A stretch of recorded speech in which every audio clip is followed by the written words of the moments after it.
Oh, hey there. Welcome to the Ope-Eh three-way pro wrestling podcast on this, our episode number 13. Boys, I hope you got your horseshoes and your four-leaf clovers handy because this is about to be something we might need a bit of luck for in getting through this without canceling ourselves, canceling each other. Not trying to strike no offense with you. Fellas, how Speak we doing? for Donnie, cheers. yourself. Is Speak for it yourself. canceling ourselves or you getting canceled, Brandon? Yeah, that's what I'm saying. I already I feel mean, the it's the cancellation Ope-Eh in the air. three-way. Yeah, but you're the one who I mean- gives the hot takes already on fucking Facebook. Yeah, I've been chomping down on a bit of this fire Tostino's habanero salsa, getting ready for those hot takes we got going on today, boys. And I grabbed myself hot chocolate. 'Tis the season. Wonderful. Yeah, it's getting a little bit crispy, and I don't mean that in the heated sense. Oh no, Getting a little bit of that autumn chill. it is crispy air out there. That's funny because what day was this? Sunday. I was out in an outdoor pool in the sun, not stressing. So I don't know. You guys and your weather might be a little bit wonky, but we had a pretty good go this past weekend. I got a Oh, tan. you weren't taking the Vince McMahon approach to your vacations there, Don? I mean, I'm always thinking about the business, but Yeah, it looked like you were up to some business on your vacation there. Looked like a nice time. it was a So nice you're, time out in cottage country. Yeah, seeing you swimming out in the cranberries there. The state fruit of Wisconsin, might I add. But yeah, it looked very relaxing. Looked like you had a great time, bud. Thanks, bud. And you sent us pictures, which surprised me. So Yeah, thank you for that. yeah, I don't usually do that, so consider yourselves Oh, lucky. Donnie. Uh, All right. Thanks for coming on today, guys. Got an interesting show lined up today. Before we get into that, check out our socials. That's Facebook and X. Brandon has not got us banned on the Musk machine yet. Might happen. We'll see. Neither on Facebook, but tomorrow is always a new day for that. But enjoy us while you can before we get canceled on some sort of platform. Could be on Spotify too. You never know. Hey, we're still under sub 50 followers, but if anyone here has got a couple friends that they want to recommend to a pretty fun podcast based out of the North American continent, I was about to say Northwest, but that wouldn't have jagged. But hey, it's a great time. So invite your friends, bring them on over, whatever brings you by. have a beer. Have two. Hey, have three. Responsibly. Preferably No. seated comfortably in your own home or at the bar Yes. or wherever beverages are acceptably drinking. Preferably not behind the wheel of a car. Yeah, we aren't cool with that. No, Okay, you don't Drink drink responsibly. and drive with the podcast in. On the schedule for today, we're gonna do on this day. We're gonna cover what happened on WrestleDream this past weekend. There'll be some interesting takes on that for sure. I know I've got one. And we're gonna. Get it, Donnie. You're mad that somebody didn't win the Ring of Honor World Title. It's okay. That is the least of my worries on what happened on that show. And then we will do our Hot Take Emporium. First time we're doing this. We're going to do a round table of some of the spicy takes we may or may not have related to professional wrestling. Should be fun. Hopefully we don't get canceled. Hot Take Emporium. That's what we're going with. Hot Take Emporium. That's what rolled off the tongue. That's what's staying for now. It might be something else midway through the show, end of the show. That's what it is Well, right I now. like it, Donnie. Thank you. Yeah, I do too. All right. You know, I didn't expect to hear the word Emporium today, so Well, first for everything. What's not a first for everything is the On This Day segment. So, Pierce, you want to tell us what happened on October 16th at some point in history? So when I was doing my research for this, it was a lot of there was a SmackDown, there was a Raw, but there were a couple big ones. 2003, the patriarch of the Hart family, the former owner of Stampede Wrestling, Stu Hart, passed away. So many wrestlers from, the 80s, 90s, and 2000s went through the dungeon. And even today, there's still some that went through the dungeon. Obviously, he's known as the father of Brett and Owen, the father-in-law of Jim the Anvil Neidhart, and the grandfather of Natalia and David Hart Smith. So rest in peace to Mr. Stu Hart. Rest in peace. Canadian royalty, if you could. Yeah. Yeah, it goes without saying the Hart family is synonymous with what Canadian wrestling is, so it's a big loss. 1 year later, 2004, Samoa Joe and CM Punk go to a 60-minute draw in an ROH World Title match. The event was completely surrounded by this match. The event was just called Punk versus Joe 2. I believe this was a 5-star match rated by Meltzer, which at that time was not very common, and really put Samoa Joe and CM Punk on the map back then. If you haven't seen it, definitely check it out. It's an insanely good match. I thought only Tony Khan booked 60-minute draws. Oh, it was very much a Ring of Honor thing, I would say, back in the day. They definitely had a lot of marathon matches, at least in the main event scene. Ending in draws? Yeah. Yeah. Oh, so I guess that's the only way that Tony Khan is giving justice to Ring of Honor at this time is long matches ending in a draw. They had crazier matches than that. They had matches I think one was called Pushing the Limits, where it was Bryan Danielson and Nigel, and they went 75 minutes. I could see that, yeah. Also, they're not afraid to, push boundaries in other ways too. You talk about putting Punk on the map. Of the dog collar match, Pierce, I'm sure you know about, with Punk versus Raven, which kind of brought another facet of Punk's talents to light in showcasing his brutality as well as his promo game. If you look at some of the promos that's where the Monster promo originally came from, was that feud. Exactly. Yep. The MJF Punk feud had that promo where Punk was talking about becoming a monster to defeat the monsters of the world, and that came directly from the CM Punk Raven feud, and very apropos because Raven was something of a poet himself, very, very underrated as far as promos go. But Raven was very ahead of the game on his promos. Absolutely.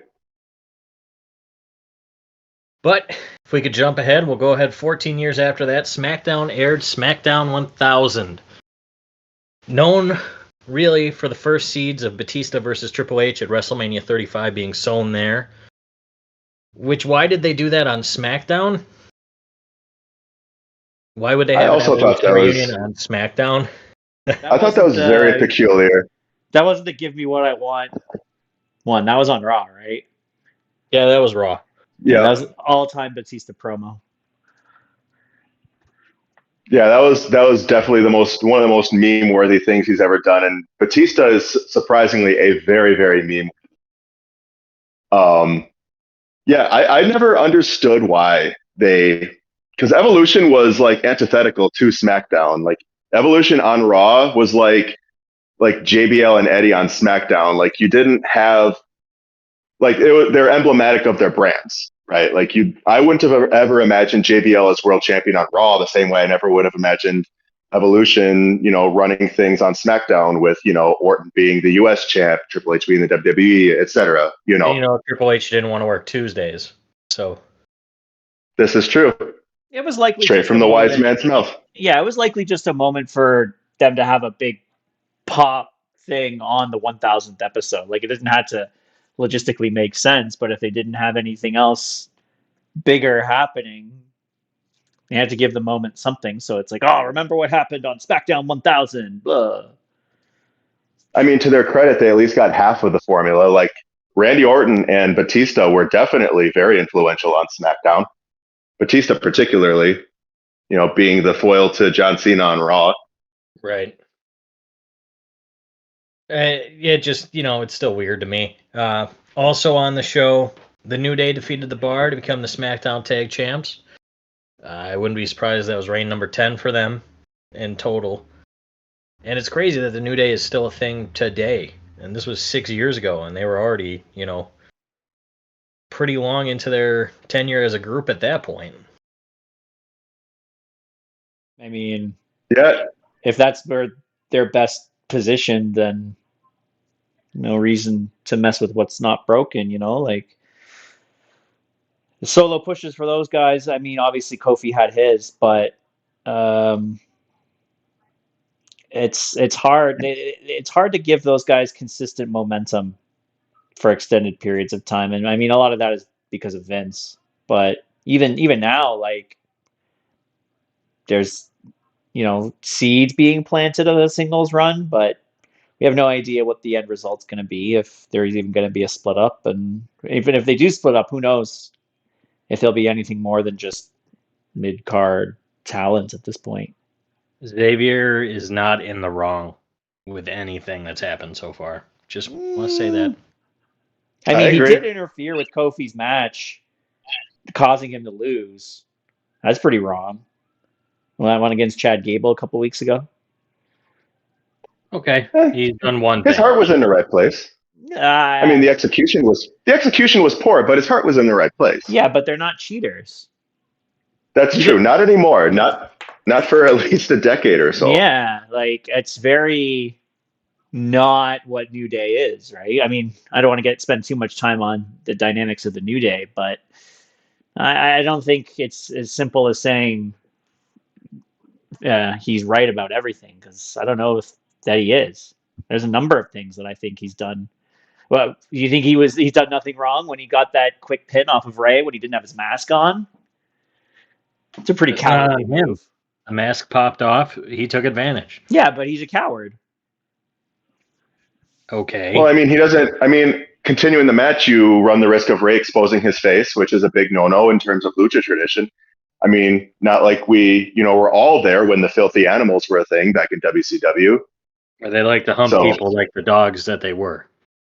Yes, that is correct. I don't know. He's not been right on everything, or necessarily even close to everything. But I'll agree to disagree. We move on. This is not one of our hot takes, by the way. Finally, we have a birthday today, and if you could indulge me for a moment. Donnie might hate this. Brandon might appreciate it. So. Oh, God.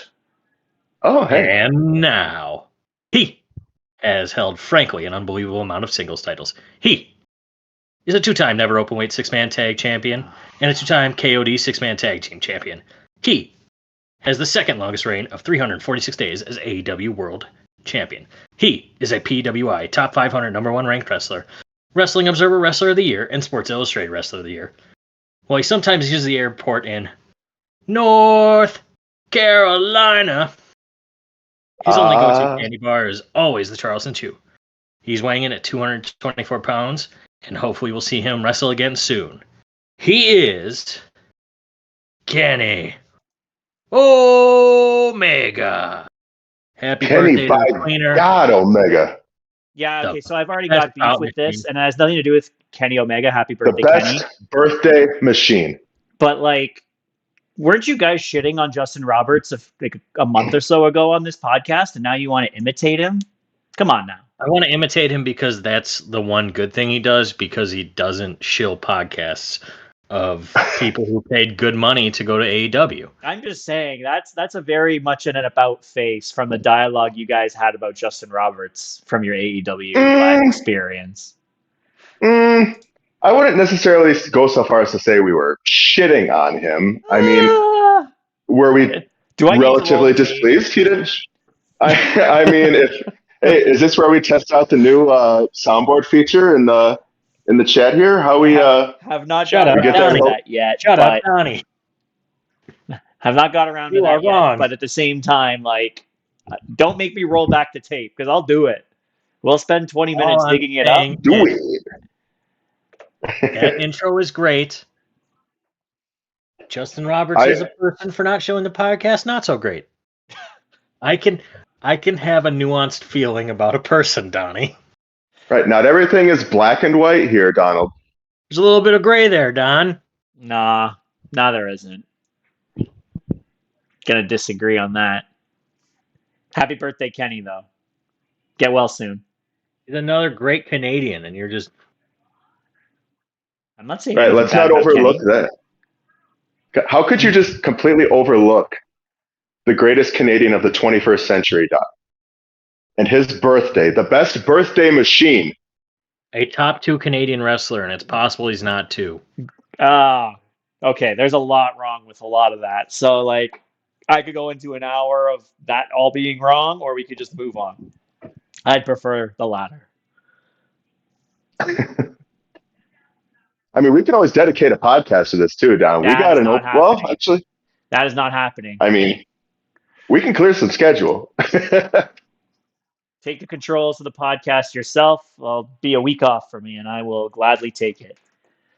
Oh, hey. No way am I doing a whole show on that.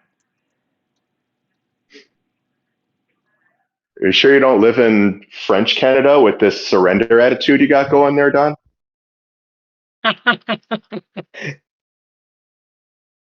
Oh, boy. Sorry, I didn't.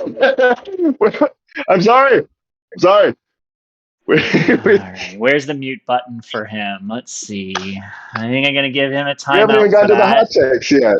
And... oh, shit.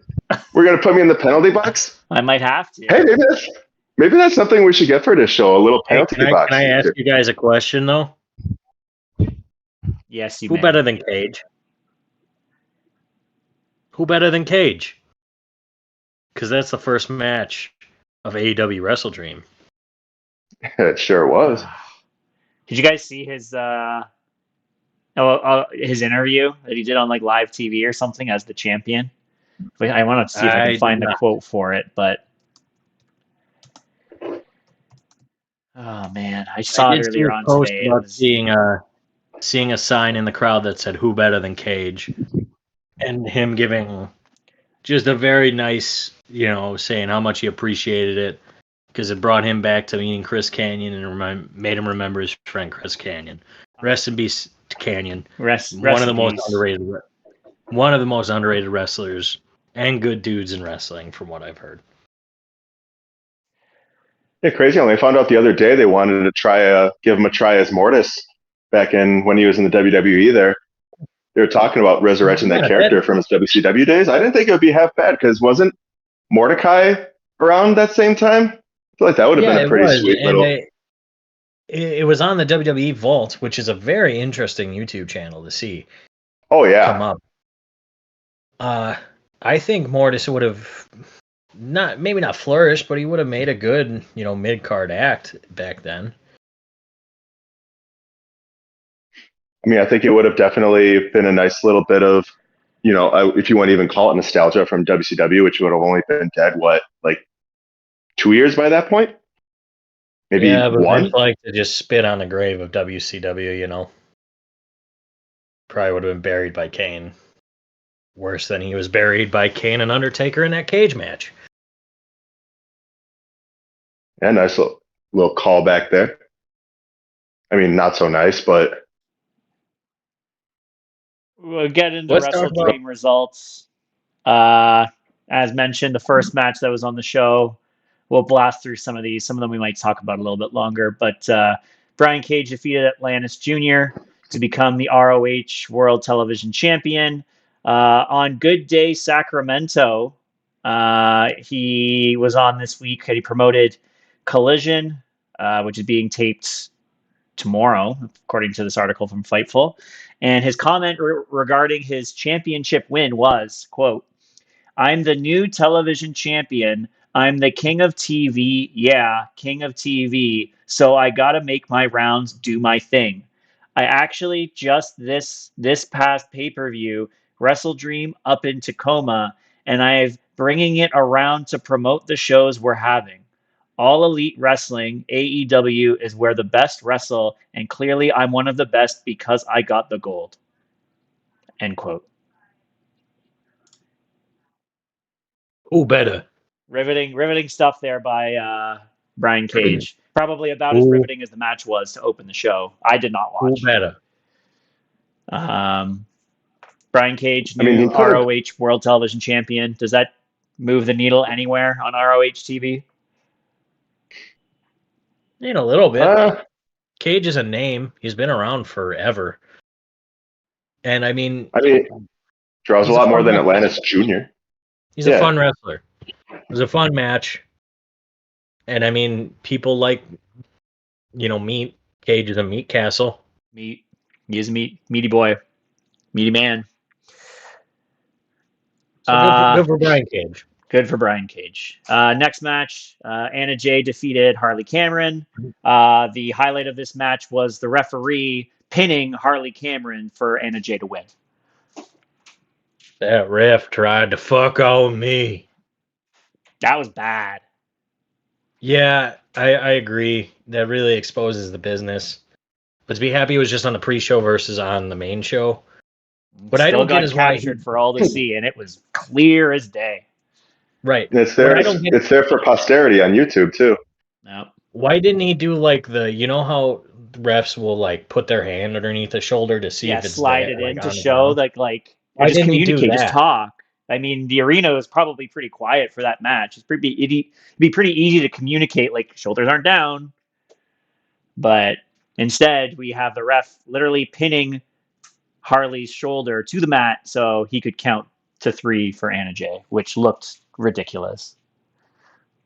Exposing the business. Yeah, Anna Jay is really coming into her own as a wrestler. That just sucks to see, but what are you gonna do? Yeah, it happened. It happened. It's not Anna's fault. We move on. It's not Naomi's fault either. She should have had her shoulder down if she knew that was the spot where she's getting pinned. Yeah, but the ref could have communicated better versus just, If she knew that was the spot she was getting pinned, she should have had her shoulders down. I'll say that. Yeah, but the ref is supposed to be the third man in the ring communicating what's going on. Oh, I'm not absolving the ref at all. Do not take that as me absolving the ref. It's just, it on the fly, we've never been in the ring. Nope. It's hard to say what happens. So next up here, the Acclaimed Anthony Bowens, Max Caster beat the MXM collection of Mansoor and Mason Madden with Rico, who I was so happy to see Rico back. He looked so good to me. See what you did there. He looked good, man. That guy's still in great shape. Yeah. I mean, dude he is still a cop in Vegas, is he not? That's what I had heard. Let me check. Hey, maybe we run into him come April. Hey? I could easily see him doing the tailgate kind of activities. Yeah. He was Sergeant Inspector for the Nevada Taxi Cab Authority. But then in 2016, he suffered health issues relating to heart problems and a series of concussions, which I would assume if he is back in wrestling-related stuff, he has hopefully gotten through some of that. So I assume he's not going to be bumping around like he was back 20 years ago. I mean, I'm just happy to see Rico again. Like when I heard they're bringing in a third man from MXM, I thought like maybe Tyler Breeze, but then like that would probably screw up. No, he's right. I figured that would. Oh, he's actually contracted to WWE. Yeah, he is. He does like all their Fanatic stuff, and I'm pretty. Yeah, he's like their main personality for all the Fanatics auctions and stuff that they do at and more online content and stuff. He's WWE contracted. Okay, yeah, I knew he was up, down, down, but then I think they had Adam Cole and Claudio on a show with Woods at one point too, so I didn't think that really mattered as much. But yeah, no, I mean to see Rico come on there like that made absolutely perfect sense, and it was super cool. and super funny to see the callback that Billy, and that was perfect that they faced the Acclaim, because with Daddy Askin in the ring calling out the Billy and Chuck wedding from 20 years ago, which I'm waiting for a Chuck Palumbo cameo at some point in the near future. Like that was gold, and not everybody. That one's a little crazier than fucking Rico coming back, I think. But What's that, Palumbo? I don't think Palumbo's going to be in AEW anytime soon. If he shows up, Well, not great. under contract. Yeah, this would be a fun little appearance or like a one-off. But yeah, it's fun match. He's perfect. Rico's perfect for MXM. Billy and Rico together after 20 years. Who would have thought? Moving on, the last one on the pre-show, 8-man tag team match. The conglomeration of Orange Cassidy, Kyle O'Reilly, and the Outrunners, Turbo Floyd and Truth Magnum, defeated the Dark Order, Alex Reynolds and John Silver, and the Premier Athletes, Arya Davari and Tony Nese. But I'm going to be 100% honest here, boys. I didn't even know this match happened, so I wrote nothing down about it. But okay. The Outrunners are great, and that's the only thing I care about. This is now an Outrunners appreciation segment. Shout out Outrunners. Number three selling act in AEW. And that doesn't happen by accident. That's for sure. No, it comes from the electricity and the steroids in the 80s. Steroids? Come on now. That's what they said. Brandon, did they not say that? They said that? The steroids? I don't watch their stick to know, but they were on a dark match when we went there for AEW, and I think it was Turbo. He's like, I learned that you can't overdose on steroids, so I'm not clear tonight. Okay. That sounds accurate. If he said it, he said it. Going into the main show, since we don't got anything else on that, on the pre-show stuff, not really anything important in the grand scheme of things. Kicked off with Jay White defeating Hangman Adam Page in 16 minutes. Fuck yeah. Switchblade era. The right call was made. I mean, there are plenty of reasons that Hangman could have and should have lost. Switchblade needed to win, otherwise he would have been kicked right back down to where he started, if not lower. And Switchblade has been saying this. Switchblade is way too talented a guy to keep down. He showed that in New Japan. He's got massive crossover appeal. This is only the beginning. He honestly just looks like a star. And, I mean, I like the way that he won. I thought that was fun. He just kept working the knee. That knee drop onto the stage was fucking gnarly. That was filthy. That was fucking filthy. Not too many times you see one of those nowadays, even in a normal context, which I actually really appreciated. Those simple little moves, like even the backdrop too, you know. But it was just it was gnarly, as was the glob of spit that he put on a Hangman's chest. Holy shit. Obviously Hangman's going to be despised in Tacoma. It's Swerve's hometown. Jay gets a big win to help legitimize the Switchblade. Let's go. After that, we had Mariah May successfully defending her AEW Women's World Championship by defeating Willow Nightingale. Fun match with great workers. They're both talented. I think it's cool that Mariah is still using the Storm Zero to win matches. I think it's going to be quite the pop when Tony Storm comes back and hits her with it. Congrats, Tony Storm, by the way. Number 1 on PWI's 250 top female wrestlers. So I'm sure that'll factor in when she comes back. That list. Absolutely. I have no problem with her being number 1 on that list, but that list was pretty suspicious. How so? Roxanne Perez not in the top 10 was not correct by any stretch of the imagination. Do you see how far down Bianca Belair fell down? She had been like top 3 consistently last 3 years. Now she's what, 34?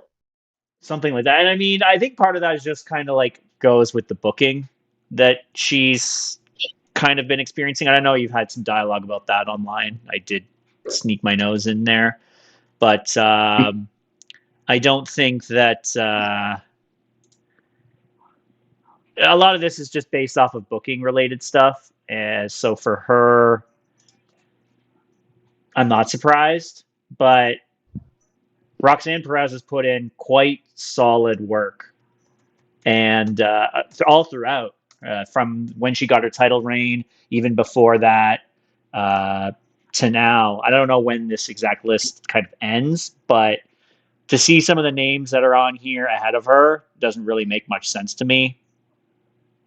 I I would think say it was July to July, if I'm not mistaken.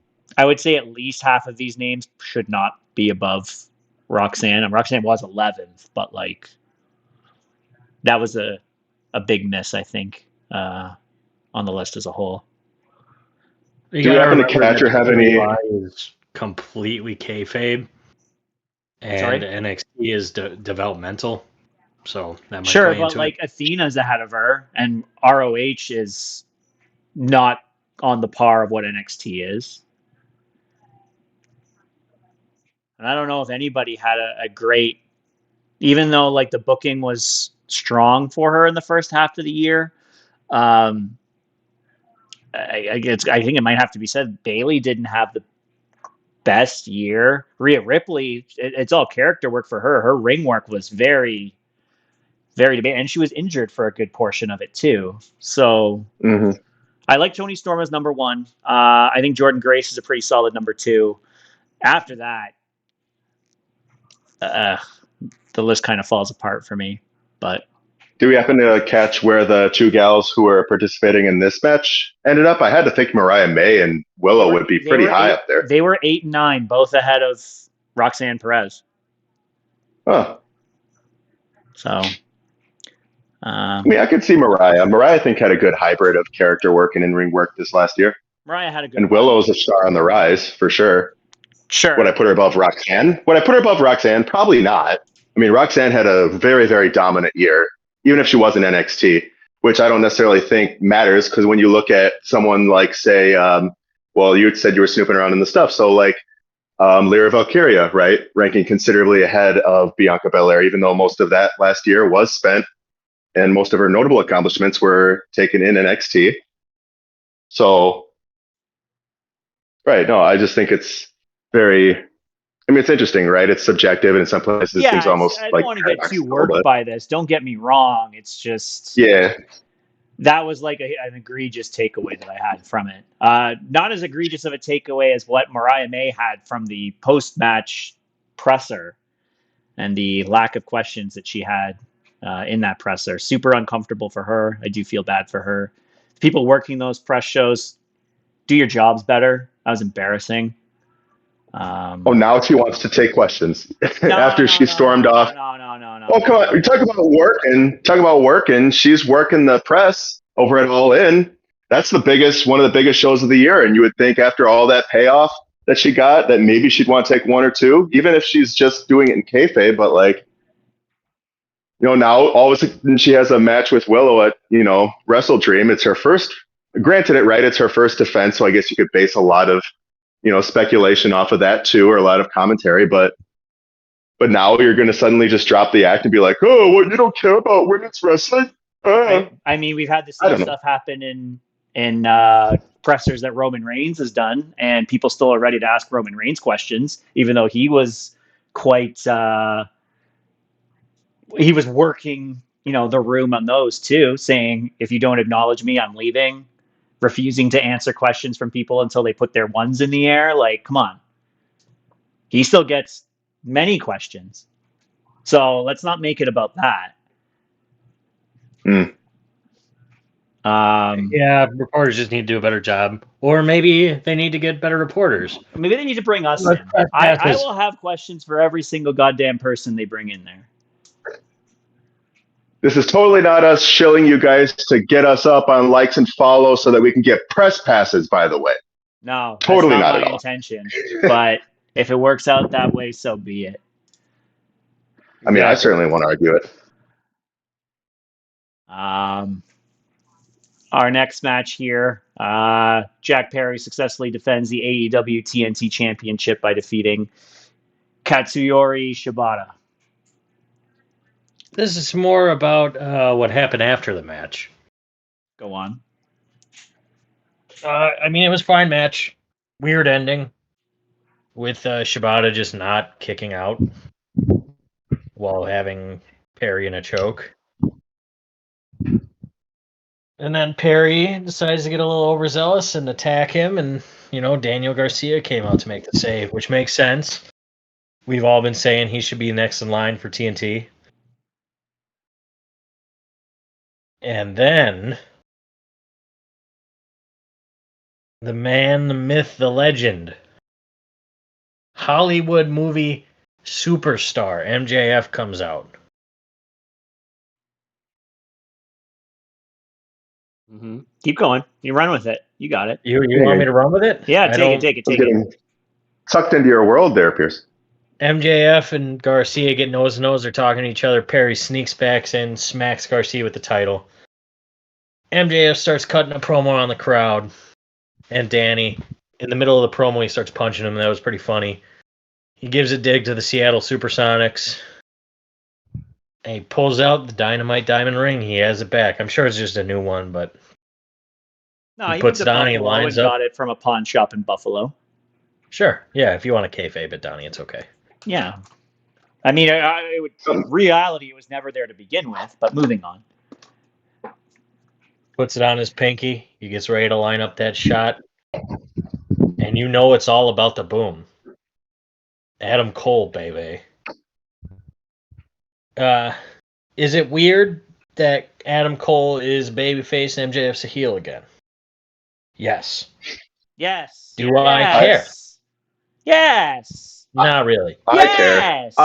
Why don't you care? Because I'm happy that Adam Cole is healthy. I'm happy that he's healthy too. Again, please do not conflate,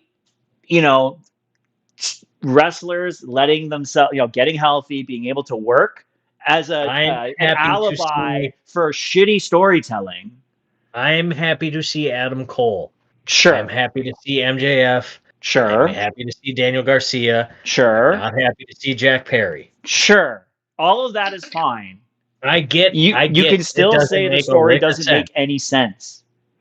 I agree. It doesn't make sense.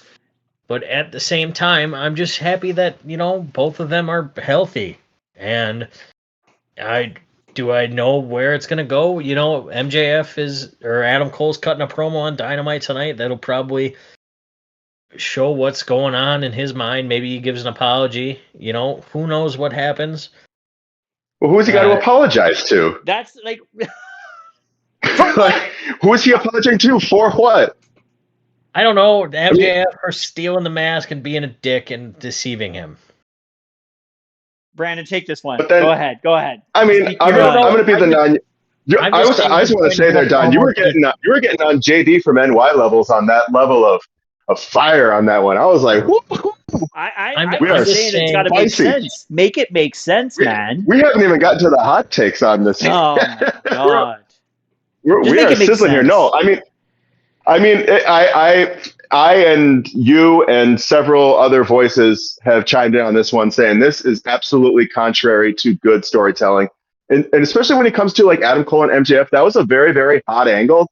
When you can put the tag champs of Ring of Honor and have them do double duty in defending their titles and then facing each other, and you can still get the people hot in both cases. Like at Wembley, mind you, this is their first Wembley show. Like, you got to keep that momentum going. If one guy goes out for a few months, you got to bring people back with it. And you got to, granted, now MJF coming back in his own right as a heel was inevitable, right? You don't have the fortune of the brand split to keep the two apart for too long. So eventually they're going to come back in with one another, right? But then what in any good sense would compel you to, and granted, right, like, okay, I'll give you this, Pierce. You and many, many others were glad to see Adam Cole back. Same with me. Nothing wrong there with was that. a lot of reasons. Right. Great to see Adam Cole again. Within the context of a story, though, I mean, and maybe it could have been addressed later on down the line, but MJF is full-fledged fucking heel mode right now. And Adam Cole, when he left, when MJF came back, was full-fledged fucking heel mode. MJF stomps the shit out of him. When he stomped his lights out, that should have ended the feud right there. They should have just cut it. No revenge, nothing. We could have all acknowledged the fact that Adam Cole was always in the wrong for this. He was the one who betrayed MJF's trust, and he was the one who caused MJF to steer down and have that bit of regression in character. Adam Cole was categorically in the wrong here. So why are you bringing him back as a foil for MJF and trying to cast him in any sort of positive light? It makes no fucking sense. It makes no sense. For those of you who watch South, I couldn't have said it better. I couldn't have said it better. I'm That's just very good. happy to see both of them. And, you know, it's just going to lead to a match at World's End, which was probably going to be the match last year. And, you know, it's Tony Khan's having to continue booking despite injury syndrome. Is it stupid? Yeah, but let's just go to Full Gear where it's probably going to be a TNT title 4-way. Let's just see where this goes, guys. I mean, but I don't know. And it's TNT title 4-way with MJF Adam Cole. Look, please don't conflate happiness for somebody coming back and being healthy and hopefully being able to do good work again as everything that they do from here on is no wrong, because this was clearly a miss and it's not his fault. He's just going out there and doing what he's told to do by whoever booked this. You can only assume it's Tony Khan. It could be somebody else. We don't know. But it doesn't make any sense. I'll tell you what does make sense, though. Danny Garcia taking that TNT championship. Yeah. That's the move. He probably and I feel like, and it's a bitch too, and I'm hoping that the whole Adam Cole MJF controversy / whatever the fuck that was doesn't take away from the fact that Danny Garcia did resign to AEW, and that Danny Garcia versus Jack Perry could be a very hot feud between two young guys. And I think Jack Perry catches a lot of shit for, like, you know, being the scapegoat now and kind of just being like a whatever, but like, I remember like when he had that match with Christian Cage when they was trying to qualify for, I believe, a world championship shot, or is it a TNT championship shot? I think it was a tournament final or something. And people were praising that pretty heavily. So, I mean, Perry can go. Like, and I feel like he and Garcia could definitely, you know, bring a lot of eyes onto themselves and definitely get a lot of positive praise if they were to have a match together. And especially for the TNT championship, which used to be the secondary championship of AEW, used to be emblematic of AEW. Now it's kind of taking a backseat to like the international championship or whatever else is going on. But yeah, I mean, I just hope that the MJF and Adam Cole shit doesn't overshadow too much.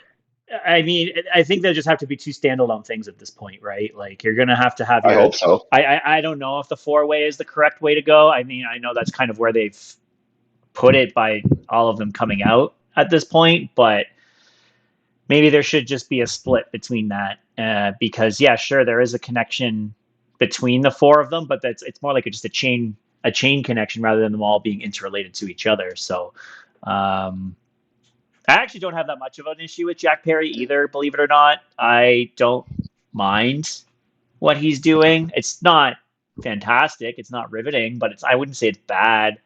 But it exists. Yeah, that's what it is. But with every single work. Yeah, with every single AEW male champion being a heel at this point, like, something's got to give, and I would assume that Jack Perry's probably the first one that's got to give. But we'll see. Any other comments? I ripped into that one quite a bit, Pierce. Not at your appreciation for them coming back again. Let me make that very clear. But I just, I hate having big pops on returns cloud the judgment of, like, that the story is fucked. That is evident. I'm just, you know, if they can steer the ship, and with the quality of MJF and Adam Cole as workers, let them do their thing. I mean, MJF joined a random podcast the other day to shit on Adam Cole. It's fucking incredible heel work. I'm excited to see where it goes, and I want to see Daniel Garcia win the title. And speaking of winning titles, should we talk about the next match? Yeah, we're going to get into that right now. That would be the AEW International Championship with Konosuke Takeshita becoming the new international champion by defeating Will Ospreay and Ricochet. Who did the spot again? They did the spot again? That's Sorry.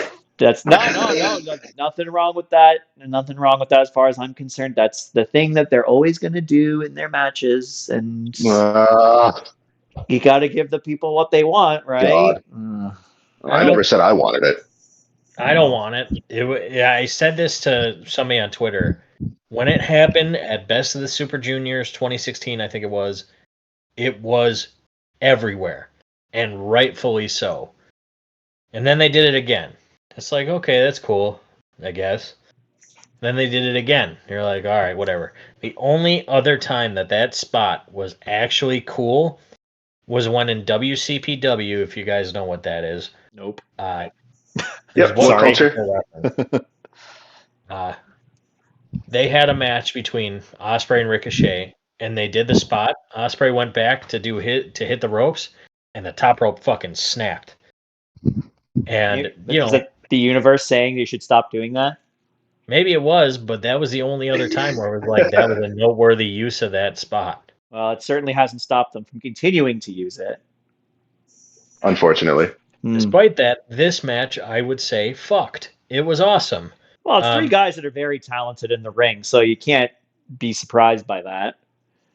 I get part of the no-selling on the Poison Ranas and stuff, and I don't like that either, especially when Poison Ranas were never used because of, quote-unquote, how dangerous they were and this and that. But now it's just fucking a setup move. And setup moves, that shit and signature moves, yeah. They do that shit with fucking Canadian Destroyers, which that should be fucking a super finisher in my eyes. But, yeah, these guys can wrestle. I think we all expected this match to be incredibly good, and it was. Like the idea of Will and Ricochet needing to team up to take out Takeshita because he's legit the bigger guy. But Don Callis, you dirty bastard. Love me some Don Callis. So I want to talk a little bit about that no-selling thing because I recall an article that came out. This was on, I think it was Fightful. No, sorry, this was on the Masked Man show. Will Ospreay had a response to the criticism that he doesn't sell in his matches. I'm going to give a quote here from that too, if you guys don't mind. In response to integrity, Donnie, we appreciate it. In response to criticism that Will Ospreay has received regarding his lack of selling, he said, "I just feel there are different aspects in what people say with selling. If you understand and look at the backstory that I go through, who were the guys that I was training alongside? Okada, Ishii. You don't think at any point in those training sessions in Japanese camps where you'd land on your fucking head and they'd be like, get up and just swing. If you don't have that small burst of energy before you're about to do something, they're going to get the upper hand and win.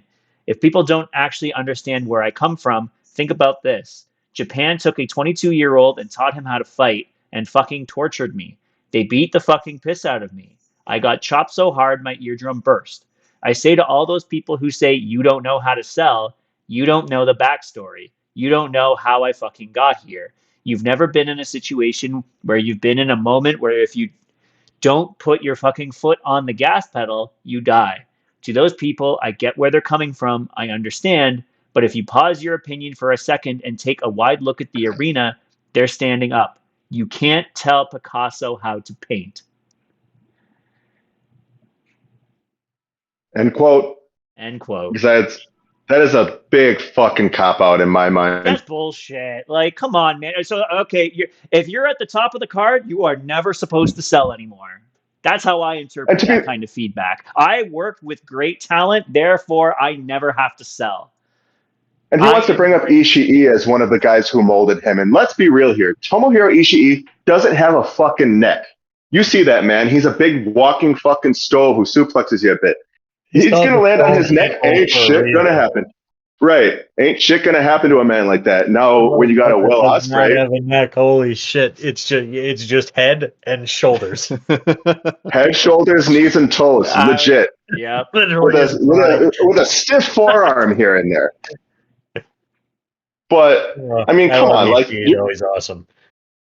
you're gonna try to tell me that like landing in any situation. Okay, do this right now. If you would humor a Will Ospreay, like jump as high as you can, as fast as you can, land right on the back of your fucking neck. Tell me how much adrenaline in how many cases you feel just pulsing through your body to where you just want to get up and fight the motherfucker who planted you there. I don't think it's just something you can count on people to believe on a semi-regular basis. Like it just right. Like I mean, same logic would apply to say like a burning hammer. Like if we're going to talk about the fatted calves of Japanese wrestling, right? Like if someone's going to jump up from a fucking burning hammer in Kobashi's world, you better fucking believe his ass is getting stiff. As if a burning hammer wasn't enough to, on a fucking coin toss kill you as it is, even in a work. You know what I mean? Like it just I might it's be a massive wrong on cop-out. this.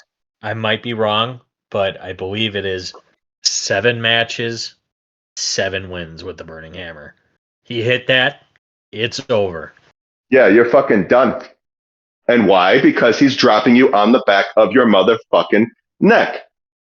So now you want to tell me that a guy getting whipped at high velocity, standing on the back of his own neck, is not going to just stay down? Like he's not even going to get phased. Or he's just going to do the Will Ospreay shit, just Hulk out after something like. Could you imagine if that happened back in the day? Like, I mean, granted, I'm not like the biggest mark for Puroresu of that era, right? But like, there's certain myths and legends you hear about that kind of shit where the burning hammer is not something you get up from. Period. You get your shit rocked. Uh-huh. Either by the person in the ring or the fucking Yakuza. Not I entirely don't want probable. to turn this into a Will Ospreay shitfest. I think he's super talented, but like He's he's sure. a the best wrestler in the world. It's not even a debate. He's one of the best wrestlers possibly ever. But it does need to be said that the no selling is a bit much. But I want to get into Takeshita here a little bit more now that he's international champion. Are we say individually for each of you? Are you happy that he won the international championship? Or are you a little bit disappointed that he didn't get that match with Okada that you would have expected would have been on the show instead? I wanted the Okada match. Fucking Christ. This was the most perfect recipe for an Antonio Inoki tribute show. Guess what would be the most Antonio Inoki match? Okada versus Takeshita. Guess what? They're like, man, we kind of want to put Takeshita with these two flippy guys. And then also, because his friend's in the Takeshita's group, we're going to have his friend turn heel on Ospreay because he's with Callis and Takeshita. And then we'll put Ricochet through a table and he'll be dead again, like when he got killed by Braun Breaker. So we'll just, instead of going the way that the story was going, we'll just take a left turn. I'm fine with Takeshita being international champ. It's essentially AEW's version of the World Heavyweight title. And Takeshita is he's earned this win. He should have had a title a year ago, but I'm completely fine with it. I want to see where this story goes. If they want to do Callis versus Ospreay, I'm fine with it. Brandon?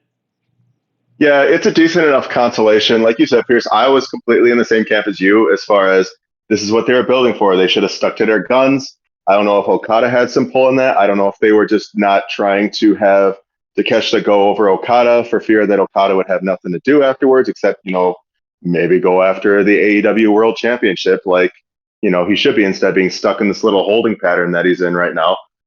But, I mean, it is a fair consolation because, right, the International Championship is developing a lot of prestige, which I was always hoping it would since it was dubbed the International Championship. I mean, consider, right, and you said it's effectively equivalent to a world title, Pierce. When you consider back in the day, I believe there's the legend of like the unsung world title reigns of Ric Flair when I believe he was a WCW International World Champion, and there were other names that held that belt too.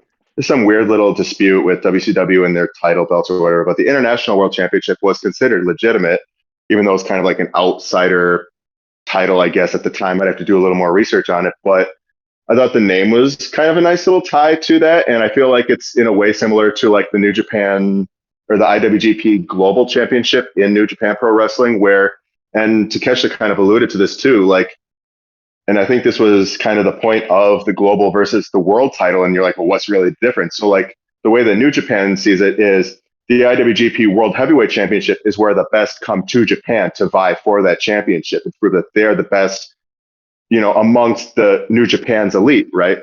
Whereas with the global championship and by, some extension, the AEW International Championship, you're going out into the world, you're going across the globe and you're promoting the brand. So like where you were talking about how the TV champ goes on TV to promote the brand, the International Championship goes across country and national boundaries to promote the brand, to promote that style of wrestling. So, I mean, I think Takeshita is a great representative of that championship. Obviously, Ospreay was ideal as well, but they've got bigger things poised for Ospreay, I'm sure.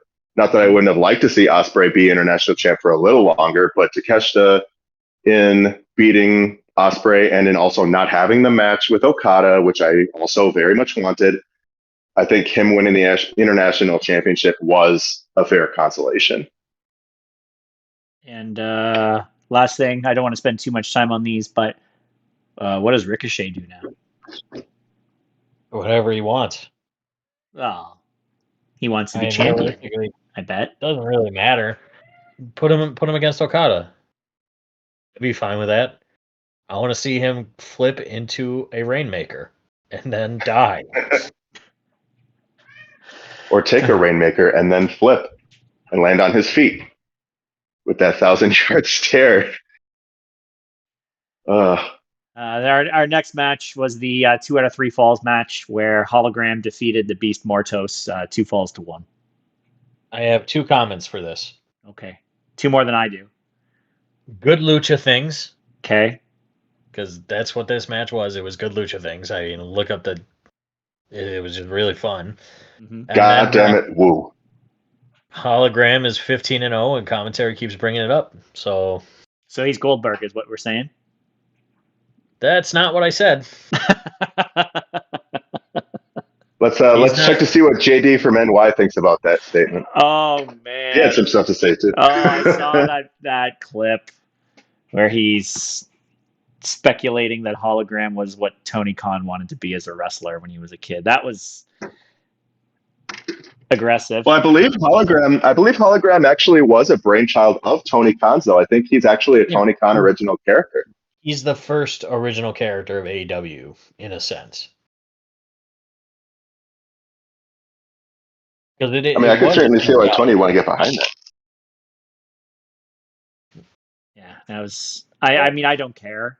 He's not somebody that I would tend to care about on AEW television for the limited amount that I watch it. Admittedly, yeah, he's doing this thing, and that's fine. But like, why do I care that he's doing the thing? I don't know. Because he's undefeated, Donnie. Yeah, so he's Bill Goldberg. No, that's not what I said. No, that's what we're getting up to.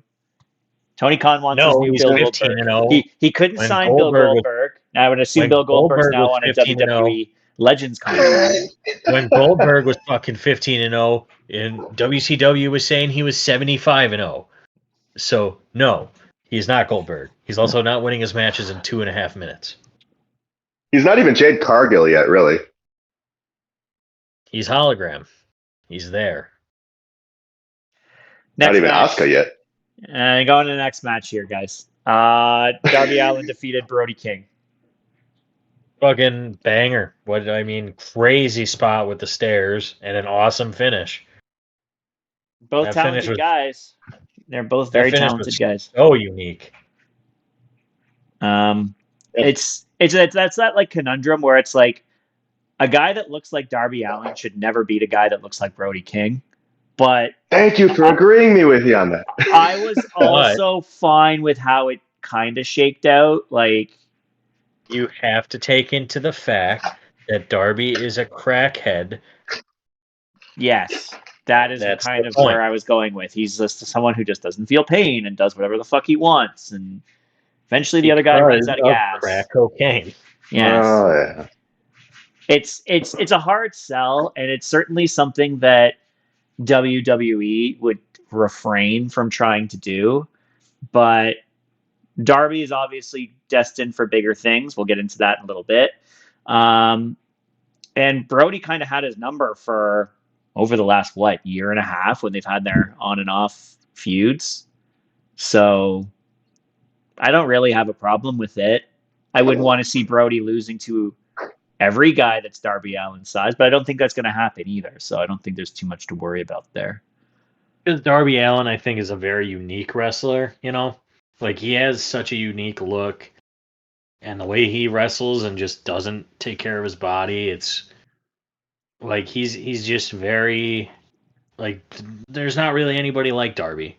The closest one that I could think of would be Jeff Hardy from 10 years ago, you know? You know what this gives me the vibe of? It gives me the vibe of when Tessa Blanchard beat Brian Cage.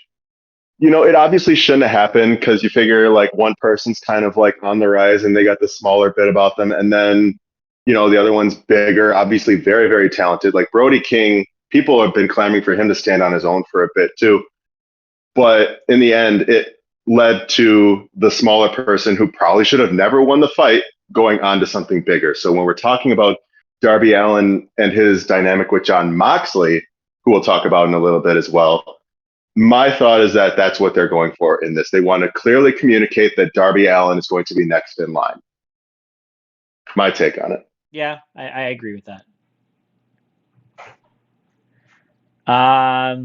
Then going into the next match, we had, to the surprise of nobody, the Young Bucks successfully defended their AEW World Tag Team titles by defeating Private Party.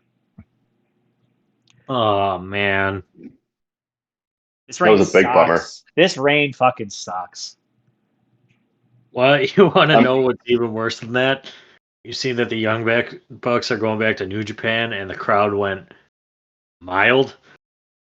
I mean, that's kind of a constant in New Japan crowds. They're not really that rowdy, but the reason the Young Bucks got super over in America is because they were so counterculture to WWE. They were doing stuff that nobody was seeing in the E, and that, you know, they made AEW what it is. It's just now there hasn't been a growth in their character. There's nothing special about them. And even when they were in Japan in their heyday, the Japanese fans did not give a fuck about them. But they made it seem like Private Party was going to win. Everything was leading up to it. It should be Private Party as the next tag champs. Hopefully that happens at Full Gear or sooner. It was very much Private Party's acclaimed match, you know. Brandon, anything before I go on to the co-main event? Yeah. Yeah, no, I was pretty much just going to kind of echo what you were saying, Pierce. Like, I mean, Private Party are kind of like the people's team in that match, but then, surprise, surprise, the Bucks don't give a fuck about the people. It's not going to work for them, brother, as they like to jump on Twitter about. So, once again, you know, parodying all the great men before them who are not them. Yeah. So, I think they're just writing for themselves at this point. Hogan a great man, I but I agree. well, great character was fine. We'll say great character. Might have a bit of a misnomer. No, you're good. You're good. I know what you meant. I don't know if Hogan can be called a great character. The Hulk Hogan, the character, is fucking weird. I mean, Hollywood Hulk Hogan, I would say, is a great character. Nah, he's the only thing that kept wrestling going in the 80s. Can't he say was that. He was 80s wrestling personified. Yeah, we already saw that in the McMahon doc, and we kind of talked about it. But like, we needed the as wrestling fans, you needed the Vince just as much as you needed the Hogan almost. I just, you know, he didn't need to hold the title for 3 years. That's a whole nother episode. But yeah, we're not doing that one again anytime soon. But onwards that's to a hot the take. co-main event of this show. for the ROH World Championship, because that should be a co-main event. Mark Briscoe defeated Chris Jericho. Really fun match. Right winner. Let's move on. Brandon? Don't run Jay through the mud. Chris Jericho learned the hard way. And then you try and rub it in the man's face, give that man a J driller. So it's kind of chicken woke up. This is one time where I'll get behind Mark Briscoe holding the title for as long as he has to, because I really wanted the Beast Mortals to have beaten him on TV. I wanted him to get that nice Takeshi Morishima run where you just have a big guy from another country, another style, just mow over everybody in the company. But maybe that's a little down the road yet. But I mean, to see this match, I think it was very validating for Mark Briscoe's run on the top in ROH, for whatever you want to classify that as. But I thought it's definitely the biggest match and the biggest win of Mark's career, bar none. Kudos to him. Singles career. I don't know if I want to say his entire career, but singles career for sure. Well, I mean, even when you incorporate his tag career, like Chris Jericho, when you consider all Jericho has done, FTR with his match with FTR were much more impactful. Oh, for tag team wrestling, absolutely. But I mean, like if you're taking in general, I'll take the matches with FTR. I also agree with Chris on that one. Like, fair, I suppose. The ROH, no offense, I know you're a big fan of what ROH was once upon a time, but the ROH World Championship is not what it used to be, and it may never be what it ever was ever again. This was a filler match slotted in before the main event. Like, it's kind of sad, but it is what it is. And in comparison, those tag matches with FTR, like those were the cream of the crop of tag team wrestling, arguably ever. Oh, without a doubt. Right? So on a singles career, I would say I would agree with you, but not the full body of work. Those last matches with FTR were nothing short of spectacular. So FTR needs to do some more, though. We got to get Dax off of Twitter and spending more time actually doing his job. Oh, man. Main event.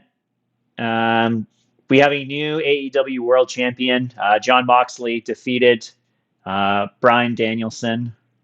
Then there was the after-match spot where BCC comes out and they get the bag out again, but this time it's Yuta who does it. Darby Allin tries to make the save. He's tied up in the ring. Then Claudio stomps on a chair that's on Bryan Danielson's neck. Bryan Danielson gets stretchered out. The rest of the faces come out, but don't really do anything. And then the show goes off the air. So this was a very polarizingly received match, result, and post-match segment. Brandon, let's hear your thoughts on it first. I mean, when you consider Danielson and his philosophy on wrestling, it's not entirely surprising, even in spite of the fact that it's in his home state of Washington. Olympia is not very far away from Tacoma. I mean, he did advise Brie and the rest stay far away from the match because of how brutal it was going to get. And I mean, right, it would have made things probably a lot worse to see Brie and the kids crying, seeing Daddy wheeled out on a stretcher on what could very well be his final match ever. Speculative, of course, but certainly the last match of his full-time pro wrestling career, which, holy shit, what a fucking career. Bryan Danielson, man. I still remember watching his first ever NXT match when they were doing the game show for WWE. I remember when he first came in and, he had all that talk about him, but nobody knew how he was going to adapt to like a sports entertainment style of pro wrestling. But look at where he is now and look at the legacy that he's built for himself. On the match that itself, though, I mean, just about like what you would expect. I don't think it sucked the wind out of people were like, oh, the ending felt really flat. But I mean, I feel like you got a lot of wind taken out of a lot of people's sails seeing Danielson actually lose, and so quick too. I think people were expecting him to go at least through World's End with the title. And then here comes John Moxley, who a lot of people, I think, including yourself, if I'm not mistaken, Don, were just like, keep him the fuck off of my TV. Keep him the fuck away from the world championship scene. Well, here we are. And, John Moxley, kudos to him paying homage. I don't know that he necessarily resented Bryan in character, but it was really nice to see that homage to Danielson and to his career when he knelt on the ground and he bowed his head in a sign of respect to Danielson after he beat him. What else was I going to say about it? That'll probably come to me here in just a sec. I But do want to. I'll defer. I'm gonna before we get to you, Pierce, just to your bringing up the fact that I'm not a fan of John Moxley, and I'm not. I find his matches not entertaining to me, and I would challenge that this match wasn't really all that entertaining either. I mean, Bryan Danielson is a legend and can do whatever he wants in professional wrestling, and it will probably always be great. But at least there's a bit of variation to Moxley right now and that bit of uncertainty. And while I am not a fan of the post-match segments, partially because I wasn't a fan of when they did it the first time to him either, at least it's a bit of variation in his character for now and enough to see, okay, what comes next. I might not like the end result either, but at least there's a bit of intrigue with John Moxley now as champion. What I don't want to see him do, and which I don't think he will do in this reign, is run 25-minute eliminator matches against jobbers where he bleeds and just sneaks out a win, because that stuff sucked every single time, and there was a lot of those matches. We'll see what happens. I don't want to be too negative on this reign because it might be a little bit different, and we'll see. Go ahead, Pierce. Sorry. I'll cut off. Thank you, Bryan Danielson, number one. I mean, just fucking one of the best ever. I like that the match ended in technical submission. But I would agree that this match was not, like, there were entertaining moments, but it was very much Old Yeller being put out to pasture. It was the fighting champion who never gives up versus the actual murderer, John Moxley. And Bryan Danielson was taking so much punishment that Nigel McGuinness was concerned for him. And now Yuta's with the Blackpool murder motherfuckers. They're not a combat club. They're a group of murderers. I have no idea who beats Moxley. And I agree, Donnie, the intrigue is there because this version of Moxley is the most interesting he's been since his first AEW World Title reign. And I just, where do you go from here? Like, the entire complexion of AEW is just changed because every single champion is a heel, and the top champion is somebody who is willing to go to the most sadistic lengths to continue to be champion or continue to be at the top of the card. And I have no idea where they go. It could be Darby, it could be Orange Cassidy with Jerry Lynn coming up and saying you got to change the game. With where they go next, I don't think it really matters who challenges him next because they're not going to win. I expect Moxley to probably hold on to this till Revolution, possibly Double or Nothing. Like, it's going to be a decently long reign. But realistically, long live the American Dragon Man. I salute you, Bryan Danielson. Thank you for everything. One thing I just remembered what I was going to say, and and I think it ties in good because you guys are talking about both intrigue and like what's going to happen, and post-match and how do we set the picture, how do we set the table. I think there's this neat analogy that I saw, and I wish I knew who it was so I could quote them because I'm going to paraphrase a bit. But they talked about the end of Game of Thrones season 1. I don't know if either of you guys watch it or if you're into it, but when you consider the fact that the king is effectively dead and you have a usurper on the throne, thus creating this motivating catalyst for a number of different parties to scramble up towards the top and to try to claim their spot. So when you had that last shot at the end there, they had a few guys, they were all, I believe, faces hanging out on the side of the ring there as Danielson is getting wheeled out. It was Darby Allin, it was Hook, it was Orange Cassidy, and I'm struggling to remember who the fourth one was. Wasn't it Adam Cole? But these are all, it may have been Adam Cole, but you figure these are four. It's very possible. I mean, I'm pretty sure it's shot on that.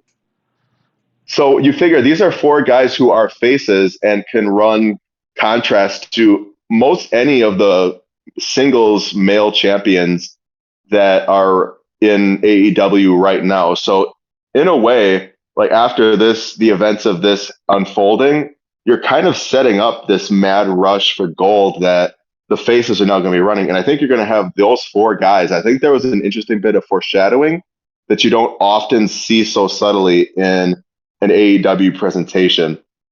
But I think you see more out of particularly Darby Allin, as I've alluded to before, but also there have been guys in backstage segments talking to Orange Cassidy about when are you going to get serious about shit. You've got the perennial on and off again push of Hook, and then Adam Cole obviously is Adam Cole, baby. So maybe that's what we see next. Maybe that's our new 4 pillars set up for 2024, 2025. I would be very surprised if I feel like Darby Allin's got to be the guy. They've kind of alluded to that since Danielson became champion, that Darby Allin was next in line, never got his chance, and now has very full reason to be heated at Jon Moxley after what happened on Saturday. So Hook still he's got some room to grow, I think, before he would be considered a legitimate threat, but putting him in a more important role, I think, will do him good, or it might sink him. So I'll be very curious to see what comes of Hook. Adam Cole and OC. I mean, OC's not really got a lot going on, so it makes sense for him to be in here. Adam Cole, maybe a little less so. But yeah, I mean, like I said, Cole's got a promo tonight. It looks like he's already done it. I think he did it already. I think that's what kicked off the show.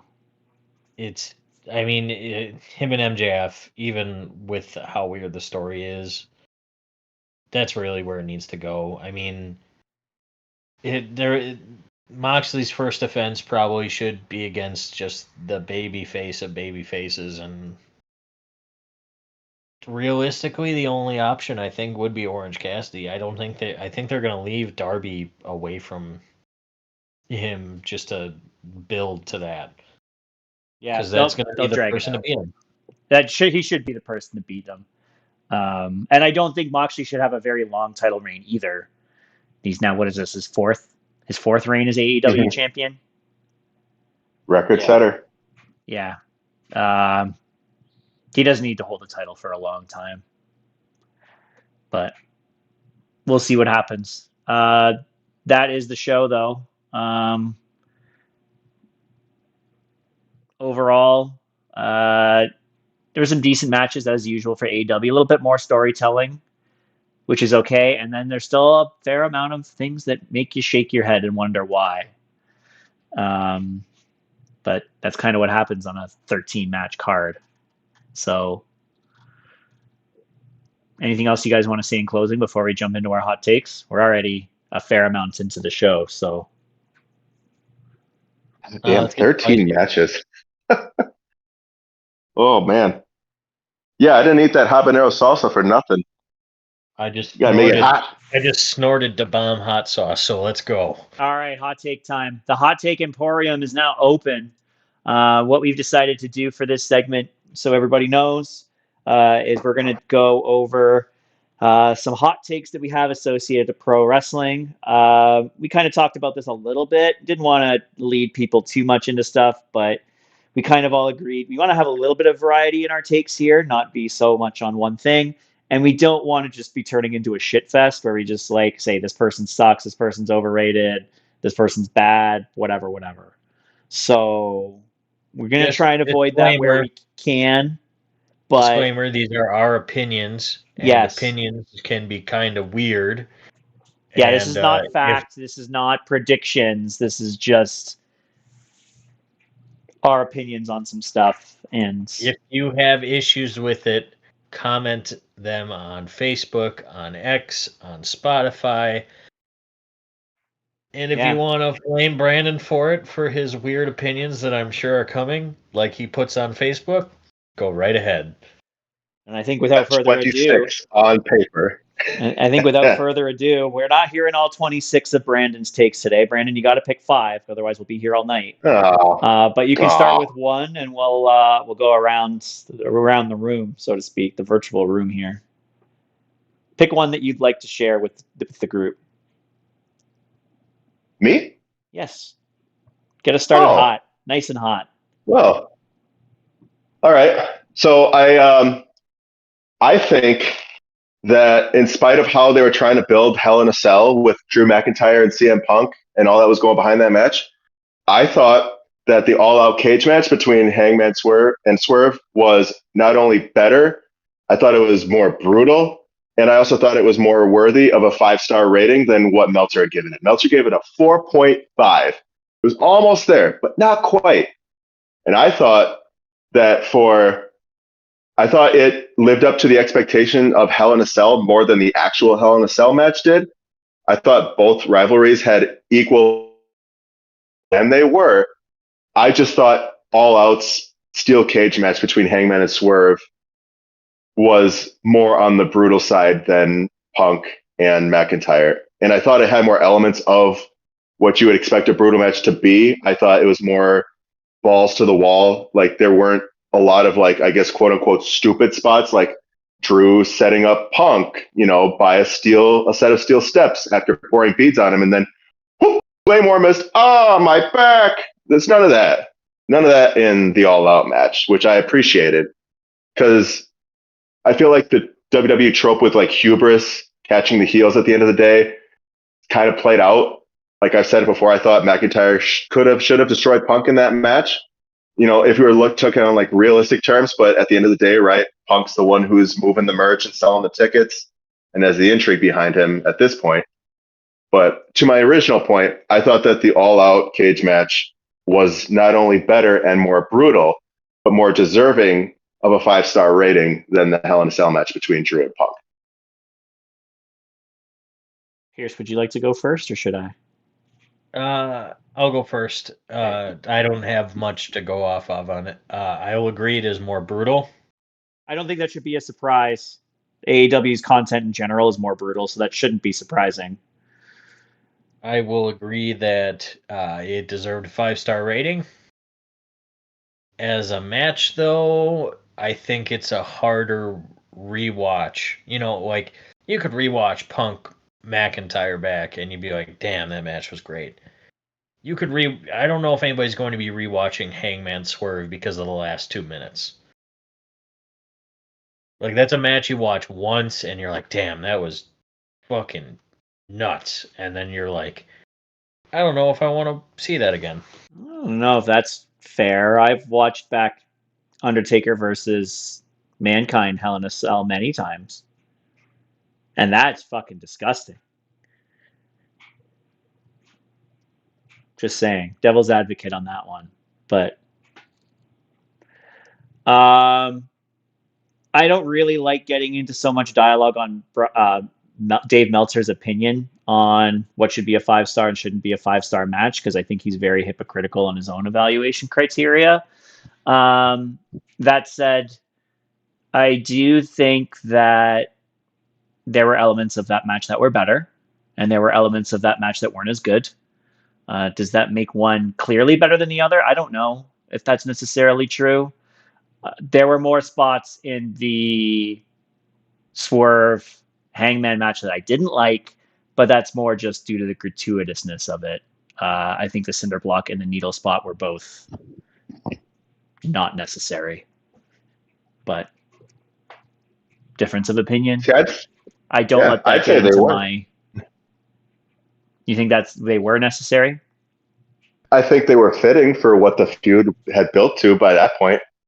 If they weren't taking everything, including the kitchen sink and then some, to effectively almost kill each other in that match, then like, what else are they doing, right? Like, There's and ways I don't of know. And part of me communicating feels that though without like overtly dangerous or offensive spots.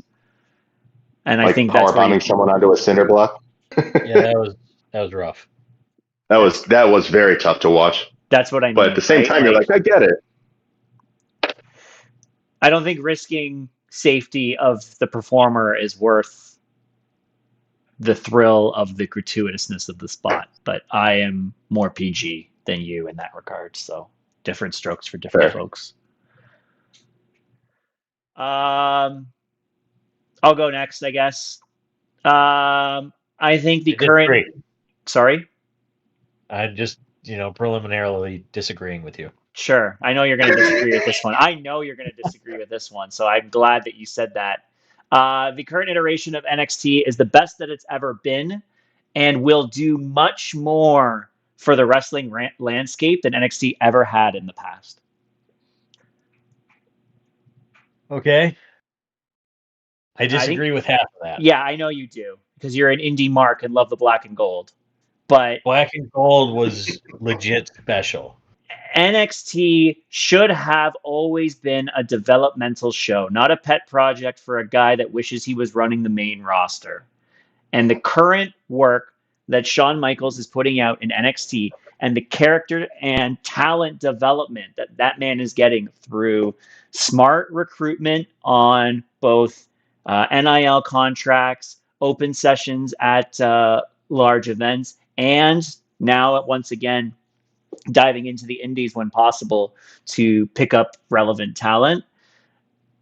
The groundwork has been set for WWE as a product to be so much more successful than had they continued to use the framework that Black and Gold provided.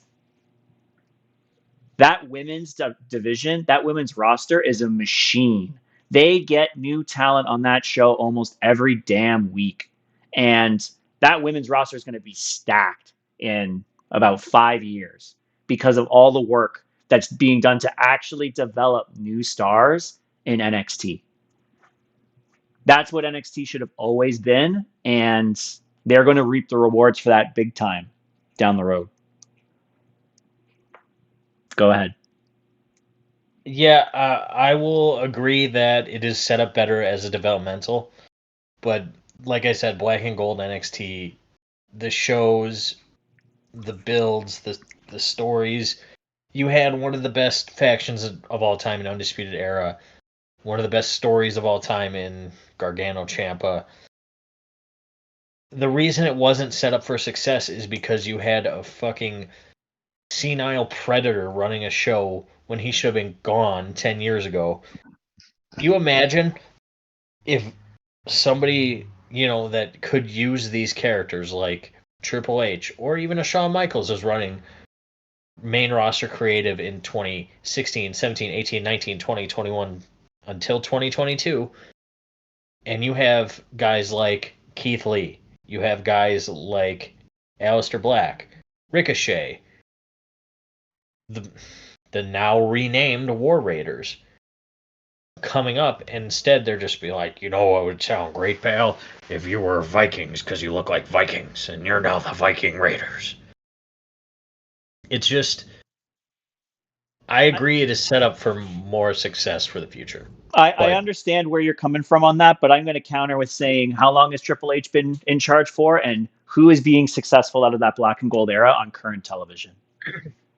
On any roster, never mind WWE or AEW.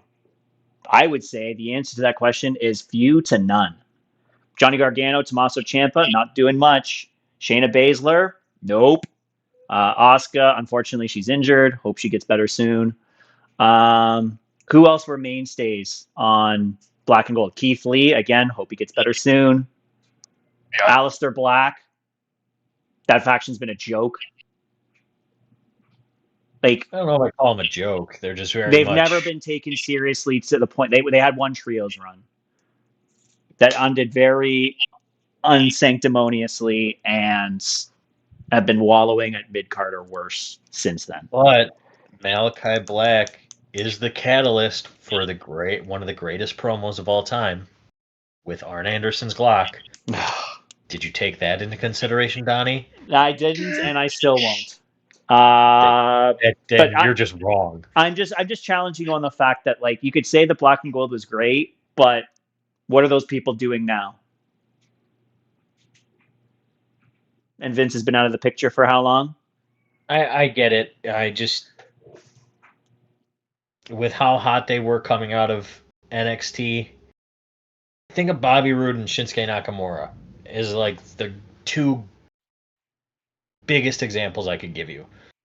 Both of them coming out of NXT, so ridiculously hot, and then they were just nothing. Mm-hmm. And that's another name, I'm glad you brought it up, that Triple H can't do anything with. Shinsuke Nakamura. Shinsuke, I think, is just kind of on his own schedule. He's going back to Noah for a match, and yeah, the new year. Bobby Roode is now retired. Brandon, what's your thoughts?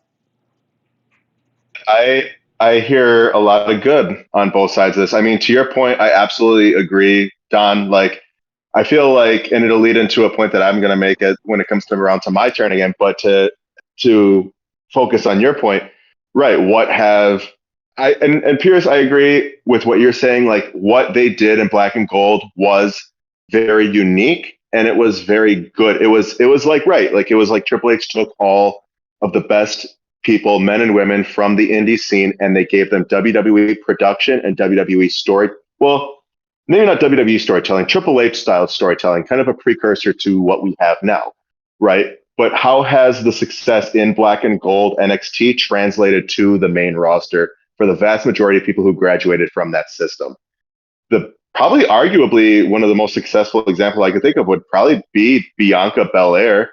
If you're talking about now her being effectively the face, one of the faces of the women's division, also Rhea Ripley, right? As far as the men go, Shinsuke Nakamura, it pained me to hear that name brought up because I had such high hopes when he first debuted against Sami Zayn. Also, arguably another, I mean, granted, he was a little before Black and Gold, mind you, but another successful project of that era. But when you look at what Shinsuke's been doing and where he came from, is arguably one of the best wrestlers in the world. And then nobody could believe their eyes when he comes onto WWE scene. He wins the NXT title a couple of times. Great. You know, faces Samoa Joe, has these matches. Great. He's going to have a main event with AJ Styles. He wins the Royal Rumble to face AJ Styles at WrestleMania in a Wrestle Kingdom rematch, dream rematch for the ages, I thought anyways. And then he lost. And then he turned heel. And that was it. And that was the nail in his coffin. He has not, in my opinion, he has not recovered from that since it had occurred. And all that potential that we could have seen with Shinsuke coming out of NXT and shooting up the ranks like he did, gone, never to return. And sure, and Shinsuke is one of those guys who, and kind of on a tangential note, it's sad because you're seeing these guys like Tanahashi, Cena, you know, who knows when Orton's going to go. He likes to talk big about how he's going to stick around, but let's be honest, he's not getting any younger either, right? And Nakamura, I'm sure, will probably retire without ever seeing a championship in WWE. You know, I should say a world championship, and it fucking sucks. But not going too far down that road, back to the points of, right, with Black and Gold, with the current iteration of NXT, I will agree to that point, Don, in that I feel it does much more for the business when you are taking these people who are obviously in a developmental role on a developmental stage, and you're kind of molding them and watching them grow, having the people watch them grow in front of your eyes to eventually get to where they need to be.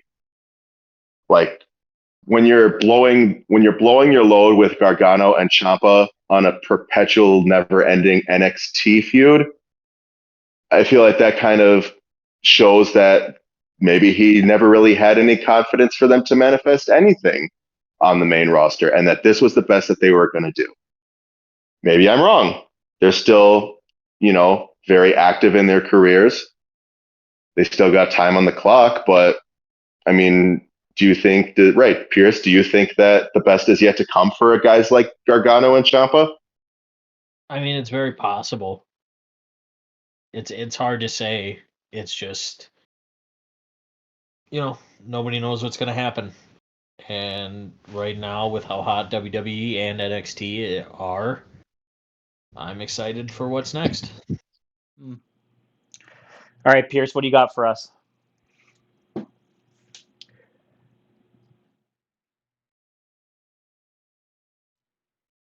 What'd you say, Donnie? I said, what do you got for us? 2013. Twice in a Lifetime should not have been the main event. It should have been either a triple threat with CM Punk, or CM Punk famously said he had an idea that he pitched to Vince, which was his record-setting WWE title reign, which he said was going to be day 500 or something, versus the streak with Taker. I think both of those are better ideas than running twice in a lifetime and blatantly lying to your fans. Obviously hindsight's 2020. Dwayne tore his abs in the first 2 minutes of the match, but going back to back for no reason other than money is just stupid. And if Punk has that main event, a lot of headaches are gone, and he probably doesn't leave. So I don't think that's a hot take. I think a lot of people would agree with you on that. my hot take is that the triple threat would have been fine, but I think the streak versus streak would have been better. Okay. I mean, I agree. In general, that the twice in a lifetime was wrong, and I don't think I'm alone in that with you, Brandon. Yeah, can't really contend it too much. I mean, Punk had every right to be a malcontent when it came to how he was featured at WrestleMania that year. When you have to cut out a potential main event spot for Punk not once but twice, and people bring up the logic of, well, could you imagine how much differently the pay-per-view in general would have been received if you would have, put Triple H and, well, I should say this. I think they alluded to the similarities between WrestleMania 28 and WrestleMania 18, where people felt that Hogan and Rock should have main evented and not Triple H versus Jericho. So they weren't going to make the same mistake twice by putting Rock and Cena anywhere else except for the main event. But Punk did have a point where being the WWE champion means you are the main event. And in the most cases, not including the new PLE setup where apparently Cody Rhodes likes to lead us out with every single pay-per-view that he's on now, well, with the exception of the last one. And the one, I guess, before that. But he's certainly not shy about leading on a pay-per-view as WWE champion. But I think to Punk's point, I feel like being the WWE champion and then also having a match with The Undertaker, and both in pretty high profile, well, maybe not as much Punk versus Jericho, maybe just solely on the basis of the championship.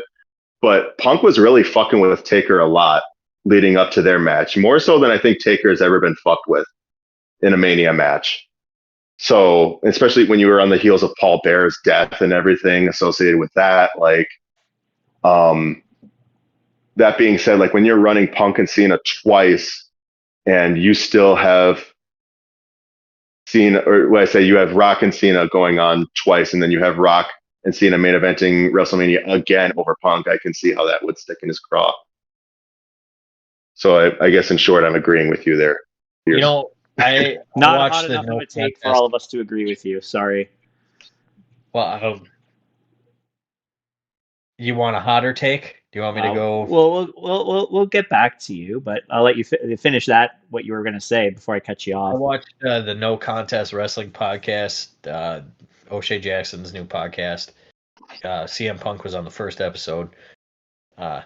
And they gave him 3 matches to put around your Hall of Fame bust. And, 2013 was, I'm hurt, I'm tired.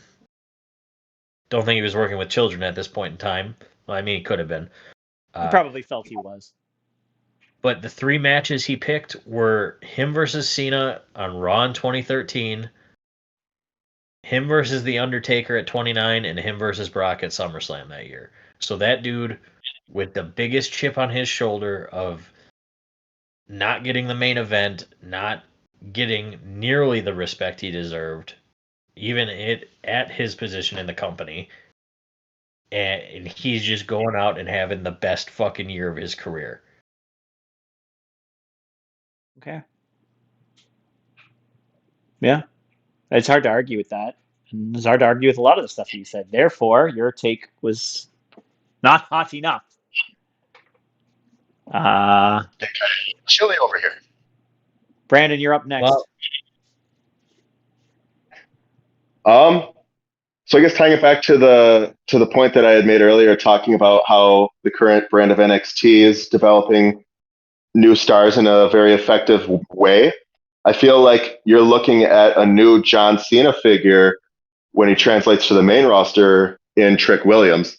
More to the point, I feel like Trick Williams is going to be far more successful than Carmelo Anthony, or not Carmelo Anthony, for fuck's sake. Oh, Anthony. Carmelo. The other Wrong Carmelo. sport. Definitely going to be far more successful than Carmelo Anthony. Because Carmelo Anthony was never there. So by default, Trick Williams is the more successful of the two. In general, that's a hot take because I don't think he's going to be more successful than Carmelo Anthony in general. Perhaps not in general. He won't have as illustrious of a career within the general scope. However, won't get much money either. No. However, within the context of pro wrestling, he will certainly be much more successful than Carmelo Hayes, the guy who brought him in and who was kind of the Shawn Michaels to his Diesel, which, pray to God that his career in the WWE and his relevance goes farther than Diesel's ever did. I feel like greatest year of all time, according to Kevin Nash. Not according to Bob Backlund. No. The man was ranting about that for a full year. It's funny that you bring up these two, though, because I think it harkens back to something that I talk about a fair amount with you guys both offline and on here, is that the difference between Trick Williams and Carmelo Hayes, when you compare the two of them, this is literally the argument of what's more important to be successful, having a good professional wrestler or having a good superstar. And I think those two would very clearly fit one of those roles over the other. I think Carmelo Hayes is a very good professional wrestler. I think he's talented in the ring. I think he has charisma on the mic, but maybe hasn't been given the best roles for that yet. Even when he was at the top of the NXT card, I was never really hyped about anything that Carmelo ever had to say. And then you look at Trick Williams, who is not as good as Carmelo in the ring. I'm not saying he's bad, but he's not as good as Carmelo in the ring. But his charisma is through the roof. And yeah, he has the little cheat code of having the catchy theme song, intro song, that does a lot of work for these guys to get them over at the beginning. But his promo work and his natural charisma is so much higher that, yeah, it's probably going to be a lot easier to sell Trick Williams to the masses than it is Carmelo Hayes. And I think you're going to continually see that when you compare the professional wrestler to the superstar. And to the point you brought up too, you brought up theme songs doing the work. His theme song is really just that. It's a beat. It's not like they have verbal cues for the fans to go, whoa, or do the whoa, like with Seth Rollins or Cody Rhodes. Like, there's nothing really prompting the people into saying, whoop that trick. That came about entirely organically. People were chanting at one NXT show, They're chanting "whoop that trick" in their own rhythm. They slowed it down to the rhythm of the song as it was playing, and it just exploded from there. Now, you could say that that's kind of one of the vehicles to Trick's success or his relevance or his popularity, whatever. But I mean, how Trick conducts himself as well, like he exudes a pretty significant amount of aura. He very much reminds me of like a prime Booker T, like when he was in his prime in WCW, Oh yeah, when he man. became, oh yeah, man, Sorry. I like it. I like it. I can, not speaking for Booker T, I can say myself that I like it. And Trick's right to, and I give people in the pro wrestling sphere shit for, paying homage to too many of the guys of yesteryear and not really leaning too much into their own character or their own development. But I mean, there's a lot of parallels to draw between, like Trick and Booker, like both came from tag teams, obviously, Trick and Mello, and then Booker with Stevie and Harlem Heat, right? And both went on to do bigger and better things. So maybe this is kind of a cue as well, tying Booker in as closely as they are with Trick. Maybe this is kind of a foreshadow of Trick is the Booker to Mello's Stevie. Stevie stayed on the scene. Stevie was relevant to some degree. He was in the NWO. He was floating around doing his thing, but he never became as successful as his brother. Never. And I feel like Trick is in a way the people's champion in NXT right now. And I feel like if he were to come to the Rumble come January or February, whenever that is now, he'd be just as hot coming through at whatever number as he'd be coming through as NXT champion right now at any given PLE that they're running. So I think that hopefully with time, he becomes more comfortable behind a mic in a sit down interviews, because he still comes off pretty soft spoken. He speaks with a little bit of confidence. It's getting there, but it's not quite to where you'd want like a main event roster guy to be. But that's why he's still in NXT, and that's NXT serving its purpose. They're developing Trick into what they want him to be.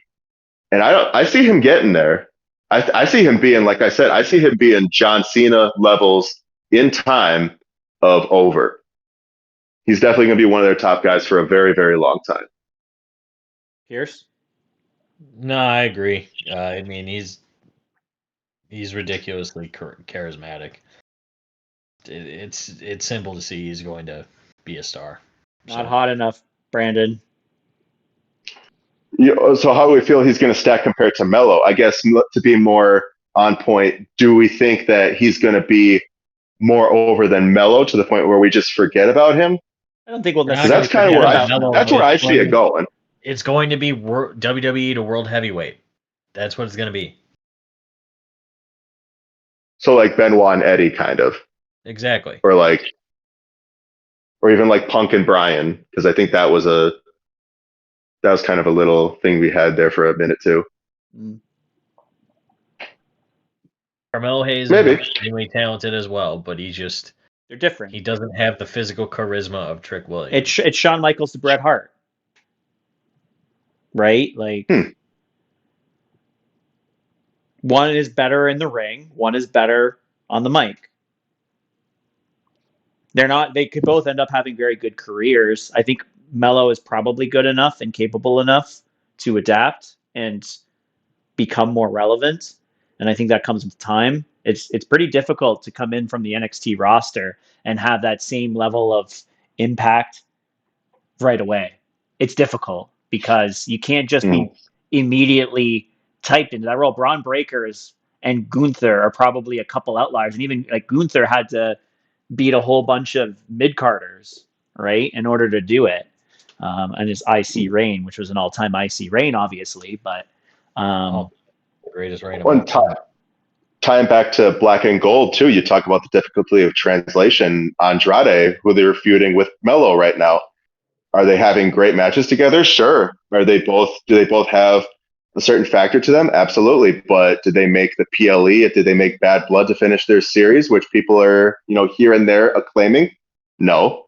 Andrade are they going to make the next challenge of the lack of presentation? At least I think Mello has room to grow there. It's going to be tougher with Andrade. but we'll see. Okay, you redeemed yourself a little bit on your hot take, but still could have been hotter. I expected more. Oh, it's coming. I promise. Okay. My second hot take is that Kenny Omega should have never re-signed in AEW when he did at the time the Young Bucks did. I think he had done all he needed to do in AEW. Obviously, his health issues has kind of dampened what we may have seen out of him in the last couple of years. But in the same vein, I think. Oh, wow, my cat already thinks that was a hot take. I don't know if you heard him screaming Clearly, your in the cat background. has an opinion on the matter. Yes, clearly. But I'd like to hear the cat's opinion on the matter. He screamed quite a bit there, but yeah, I think there was a lot more on the table for him in WWE with matches that we've never seen that we would have liked to have seen than anything that AEW could offer him at this point. And he doesn't have the bad blood with CM Punk the way that the other clowns do. That would have kept him out of there should he made that decision. I'm going to politely disagree because with Coda there now, he probably just wants to hang out with Coda and do stuff with Coda. Coda, I don't think would ever go to WWE. He already was in WWE, remember? That does not count. He gave Brian Kendrick a burning hammer in the Cruiserweight Classic. How does that not count? It doesn't count because he was there for literally a cup of coffee. I've got the name of this episode, by the way. What's that? Burning Hammer Takes. Burning Hammer Takes. It's not hot enough, Donnie. That was hotter than a burning hammer. 2.5 star. A diamond head. Probably swollen neck after you take a burning hammer. We're back in the Emporium. All right. Brandon, what do you think? Should Kenny Omega come to WWE? I mean, there's always the point for Kenny Omega or anybody to come to WWE, right? Like MJF would have been perfectly valid in coming to WWE when he had his chance in the bidding war of 2024, right? But ultimately, he made the stay. And could MJF have had a lot of different dream matches? Sure. But then there's also, I believe there is value in staying and growing what you have. And frankly, there is no elite without Kenny Omega. There's no all elite wrestling without Kenny Omega. It'd be kind of like if Sting or Flair left WCW right at its zenith, right when everything was selling, right when their merch was going hot.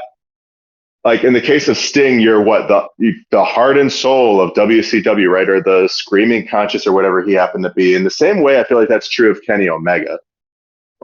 He's very much a heart and soul of AEW. His style, AEW's style, I feel like at its core is very reminiscent of, it's an Americanized puroresu kind of, where sportsmanship and just the matches themselves take on more value than do the stories, the narratives and what have you. How would Kenny have adapted to, and when did, remind me, Don, when did Kenny have this opportunity to sign? I'm trying to think of who he would have. I believe it was in the fall of 2023. Fall of 23? So what was going on at fall of 23 where Kenny would have, he could have definitely had he would have, I would be hard pressed to believe he wouldn't have had an AJ match or a Finn Balor match or a Randy Orton even. Right, you can think of it's a who's who of who Kenny Omega could have faced and a whole bunch of what if. Obviously there could be some stuff with him in the New Day, which would have been really fun because of their mutual interest in video games and things of that nature. But I feel like it wasn't wrong for Kenny to stay with AEW because I feel like it would have been a big blow to the morale of AEW had Kenny Omega left. I feel like it would have been the case of, well, if Kenny left, then really anyone can leave. And maybe that would have emboldened MJF in an alternate timeline, you know? And you could have seen a lot. It was the summer of, it was August 2023 that they re-signed. August of 23. Okay. Let's be honest. Kenny went to WWE. Somebody would have kicked out of the One-Winged Angel, and I would have been sad. And then another person would have kicked out, and I would have gotten even sadder. It's got to happen at some point. Someone's No, got to it kick out of doesn't. it. Someone's got to kick out of End of Days. Someone's got to beat the Undertaker's streak. Here's a hot take. That should never ended. End of Days. I mean, I would have been fine if nobody kicked out of it. But Shout out Baron Corbin. We love you on this podcast. Fuck yeah, we do. Yes, we need more Baron Corbin on our television. I mean, he seems he's all right. He's a nice guy. He comes across as a very nice guy. I've interacted with him on Twitter multiple times. Oh, nice. Yeah. On your Twitter, not on our Twitter. Yeah, not on our Twitter, Don. This was before Ope-Eh three-way was a thing. Oh, sure. This is before you guys, I swear. Yeah. That means nothing to me now. Sorry, I'm taking this out of context. Anywho. Yes, you are. Well, let's hear that he's a nice guy. It's so good to hear that he's a nice guy. All right, so see, I got both of you to disagree, so clearly my take is hot enough. Yeah. Yeah, see, that's how you do it, boys. Okay. You're up. Between the years of 2005 and 2009, didn't have to go into WrestleMania. Shelton Benjamin should have been a world champion. It could have been a 2 to 4 month reign. I don't think he would have ever held the WWE title, but the World Heavyweight title was just perfect for him. You could have somebody like King Booker as World Heavyweight champion. You know, you got your Rey Mysterios, you got Great Khali. You know, people who maybe are Rey and King Booker T are more deserving. Come on, man. But All you have right, a Great Khali. You earned this one from me. No way. Shelton Benjamin was the most underrated worker in WWE during that time, and gold standard Shelton Benjamin, that would have been the perfect time to give him a main event push. But to this day, Shelton Benjamin's claim to fame is getting kicked in the face by Shawn Michaels. That's this day, the most memorable thing he's done in his career. That or the ladder run. That too. Okay, that's fair. That's not world champion material. But he was consistent in the ropes, in between the ropes. He had a good look. So what time? I want to go back, circle back to this. What time frame are you expecting him to be champion?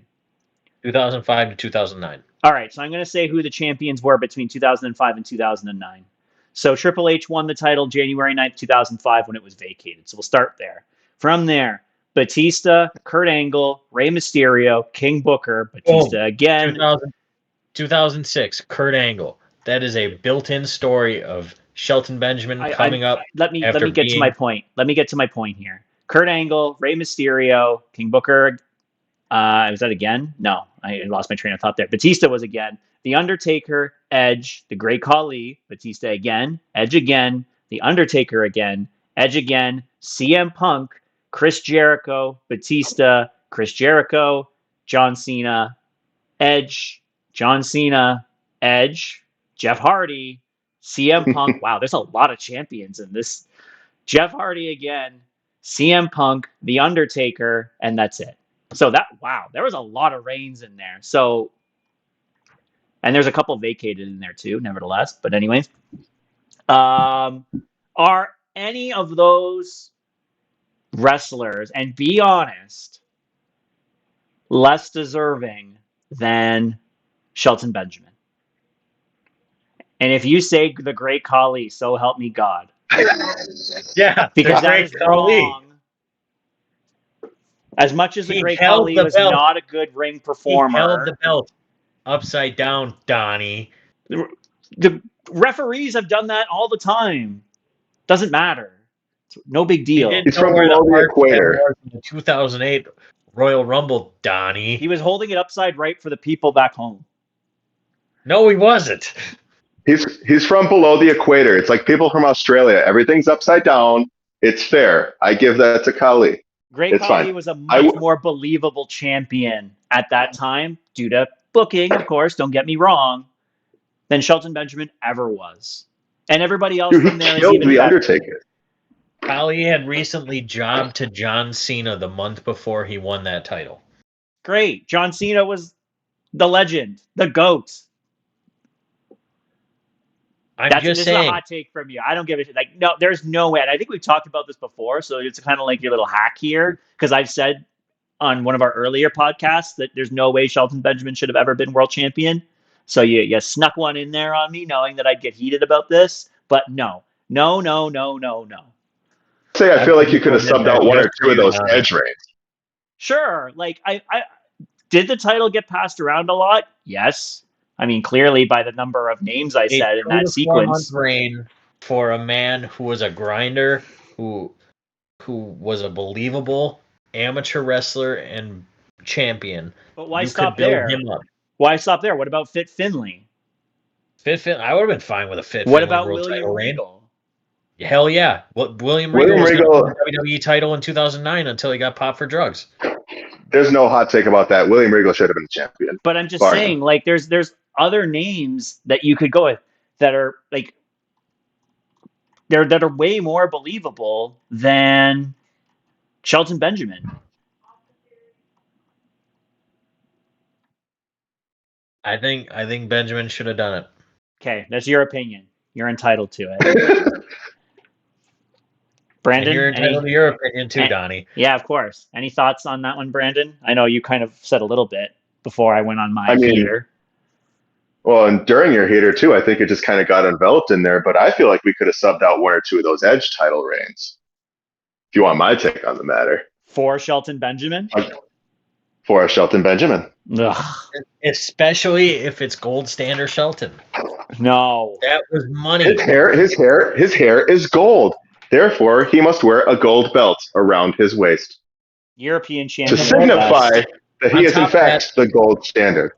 On top of that, the World Heavyweight Championship, besides really The Undertaker and the Great Khali, was the World Championship for the smaller of the wrestlers.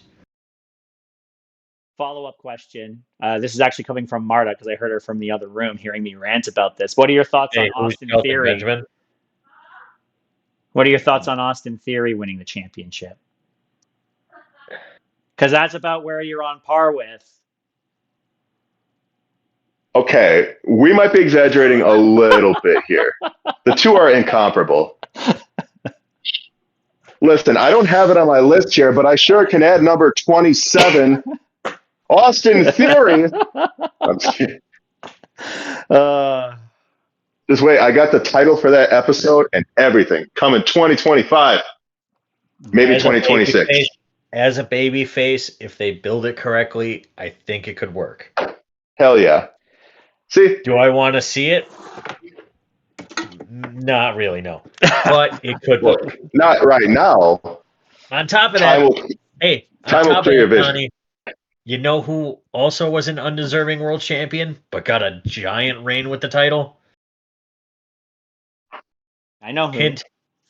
You can't hinder him because it's gender. I mean... Oh, he's on my list. Great Canadian champion. Great representative to the Indian people.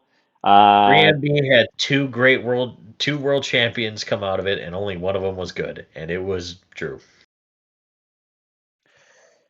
If I might sneak a plug in for Maple Leaf Pro Wrestling coming up this weekend, boys, the same man has a tables match against one Bully Ray. Match of the year contender, I'm sure. I am not sure. I am definitely not sure. Actually, I'm very sure that it is not happening, but hopefully they have a good show. That there's going to be a Colossus through a table, by God. By God. Hopefully they have a great show. Hopefully they come out my way a little bit closer. They're about 4 hours out from where I live.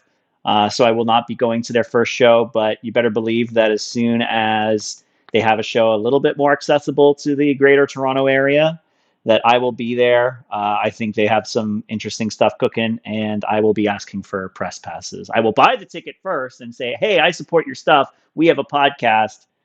Mind if I come in and maybe record a little bit of content for you guys? And we'll see what they say. But Shout out I can see to. them being pretty open to that. I would hope Yeah, they're so, but Canadian. we'll They're going to be see. nice about it. They're going to be like, "Oh, hey there, yeah, if you want to come record us, that'd be swell." Yeah, because that's Oh, you exactly just how want I to put out talk some like on this pirated footage there? podcast. Oh, sure.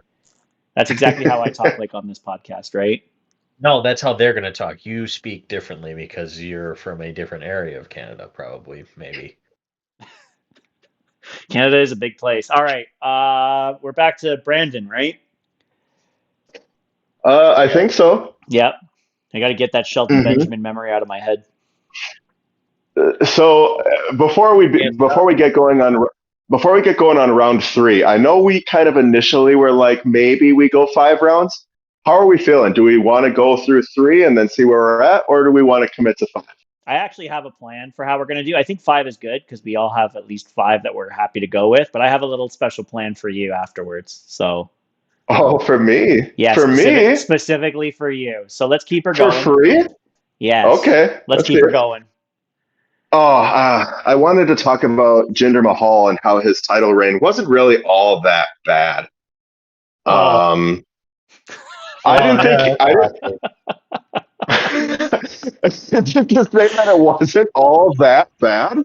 Yes. I mean, we got out of that legendary reign. Did you see the aura? You have to remember the aura that man exuded coming down the ring as that fiery carpet came down from the darkness, and here's Mahal wearing the thing over his face, even though he's Indian and not Arab. I thought that was a little weird. Like he wore it over his face, and then he realized, oh wait, I shouldn't be doing this, and he just ripped that shit off and then just went about his thing. But like, I feel like generally speaking, Jinder Mahal's presentation as WWE champion was on point. I felt like it was very fitting of a man in his position.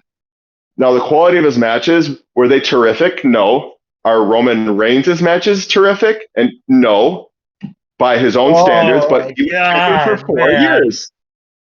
man. Roman Reigns on his own is not a terrific wrestler. I don't mean to tie 2 points into one Oh, here, but these okay, wrong okay. opinions are but We giving gave me the physical disclaimer that we're pain. not trying to shit talk people, and I know maybe I was a little bit hard on Shelton Benjamin, but I still don't think he's like top of the company kind of guy. But like, respect our tribal chief, please. These I wrong opinions are with giving me respect, pain. I don't think he is the greatest in-ring technician or performer. However, it's passable for what he is. He communicates through his character, he communicates through his body language. He can walk a ring, he can wrestle a slow pace and draw people in and still make them want to see what happens. And I felt like if there would have been better backing and if there wasn't so much Vinceism behind Jinder's title reign, i.e., Jinder making fun of Shinsuke due to him being Japanese, that type of shit. And if there would have been a little bit more focus on building Jinder's character as opposed to I'm just foreign heel who is pretending to be from the subcontinent of India as opposed to like from Canada, if they would have just focused on like, okay, it's fine to be proud of your ethnic heritage, right?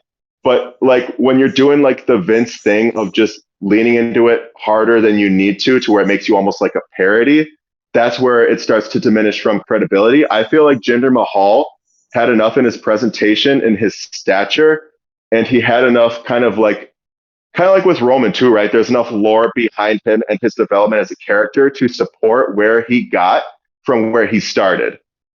And it's kind of thinking with Heath Slater too, right? We want the 3MB prophecy fulfilled, not because he was a great wrestler, even though he actually wasn't bad, you know, but because he is somebody who we see where he came from and you want to support him getting to where he needs to be. And then also because of the fact that Heath, or rather Drew and Jinder being champion and not Heath, kind of, it's 2 out of 3, which ain't bad, but it could be Heath, better. again, Heath is not someone who should be world champion. But I just to keep everything moving. I don't think Jinder's reign was also that bad. It wasn't as long as people make it out to be either. It was less than 6 months.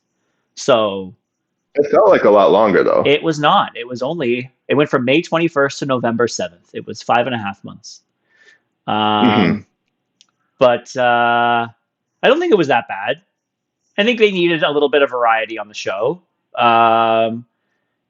had multiple kind of feel good, champions in between there with Styles, Cena, Bray Wyatt had his moments, Orton, whatever. But then afterwards, AJ Styles again, Daniel Bryan, Kofi Kingston. Like, he needed a decent heel there to be unlikable during that mix, and Jinder fit the role.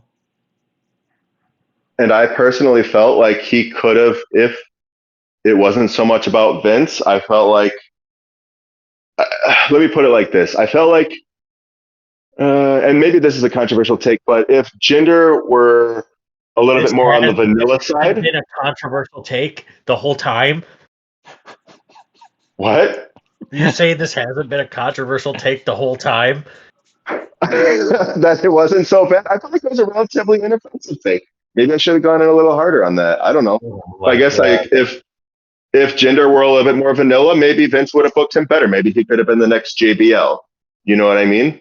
But we got Jinder, and then people are like, "Oh, let's use him to pander to the Indian market." And when that failed, then they're like, maybe let's take the heat off him and just, plug completely slide him into irrelevance. Yeah. And which is a shame too, because he had those glimmers of where he could get back there again. I thought when he came back with Indus Sher onto Monday Night Raw, that was earlier this year when we saw him last in a World Championship match with Tony Punk, or sorry, not Tony Punk. Oh my God, Tony Khan. And they ended up having the Twitter war. That was in 2024. Remember that when he said, "Who is Hook?" or what the fuck is a hook? Oh yeah, I do remember that now. Thank you for jogging my memory on that one. There was a lot of hate saying that he might actually beat Seth Rollins and become world champion again. I mean, I would have believed it. And then that match was the match that hurt Seth and kind of screwed up the rest of his reign and some of the other stuff down the road. It was that match, ironically enough, that screwed up his knee. But what if he won that match, though? We could have had a Jinder Drew WrestleMania match at WrestleMania 40. There's the stories there. It sure as shit is. I mean, Pierce is just a big hater. Oh, I'm the hater. Yeah, you don't have quite the open-mindedness that Brandon and I are exuding right here, right now. What were you just saying about Shelty B? Yeah, well, the history doesn't lie, but Jinder Mahal trended in 2024, so X gets the square. I believe he's still AAA tag champs too with what's his nuts, the big tall one. Shanky? No, not Shanky. Damn it, he's on AEW. The one with who rolls with Sanjay Dutt. Satnam Singh? That's the guy. I was going to say, we saw him at the show, Pierce. Yeah. Yeah, he whopped the shit out of Cole Cabana. That was where I started my first chant. Which was? One more time. See? You're a big fan. Yeah. Not a Jinder. Sure did. Well, one more time chant was for Colt Cabana. Well, that doesn't sound like something a CM Punk fan would say. I don't mind Colt. That's a pretty good take there, Brandon. I like how we got Pierce going on that one. I also enjoyed it. I need a nap after that. Don't you worry. I have something real fun for the end. Just let's get to it. But all right. By 2028, WrestleMania will have a guaranteed women's main event every year. Yeah, not a hot take. Not a hot take. Okay. You see, like there will always be one of the two nights will be main evented by a women's match by 2028. I think it's overdue, but based on what though? Because if I remember correctly, they had an all-female pay-per-view not that long ago, and how well did that do? Are they talking about bringing that back anytime soon? Well, sure, but they did. It's not for lack of the talent that they had. It's not. This isn't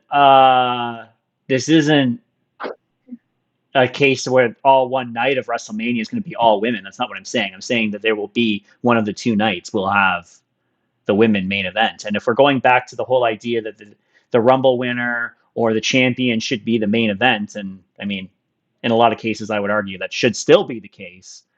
Agreed.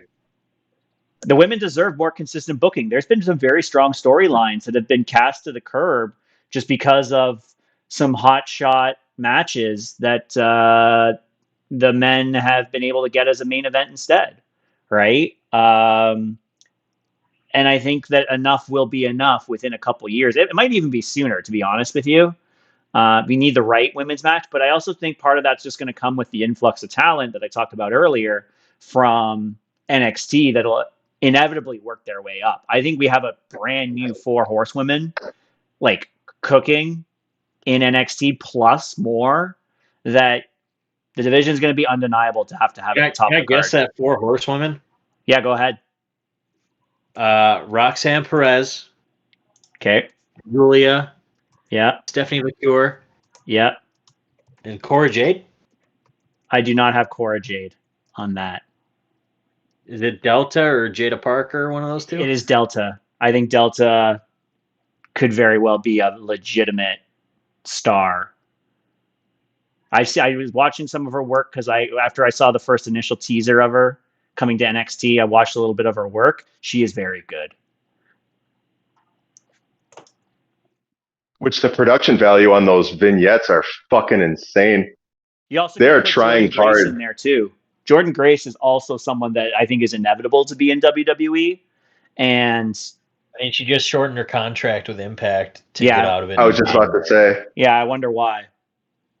She could also be right in the thick of things there too. They have just an embarrassment of riches on that women's roster, and like there's so much depth. Like we could talk about so many more. Jada Parker.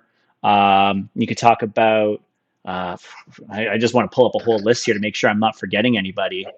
Hold on. NXT's current women's roster is just stacked with talent. Cora Jade, obviously, she's returning. Hopefully, she's good to go. But like, Adriana Rizzo's been putting out very good character work. Ariana Grace, I feel like always have a spot. Fallon Henley's been doing pretty well. Someone that's been actually lost in a little bit is Gigi Dolan. Hopefully she's doing okay. Jasmine Nix has actually been very good in the ring. Just she's still a lackey role, but I think she's been very good.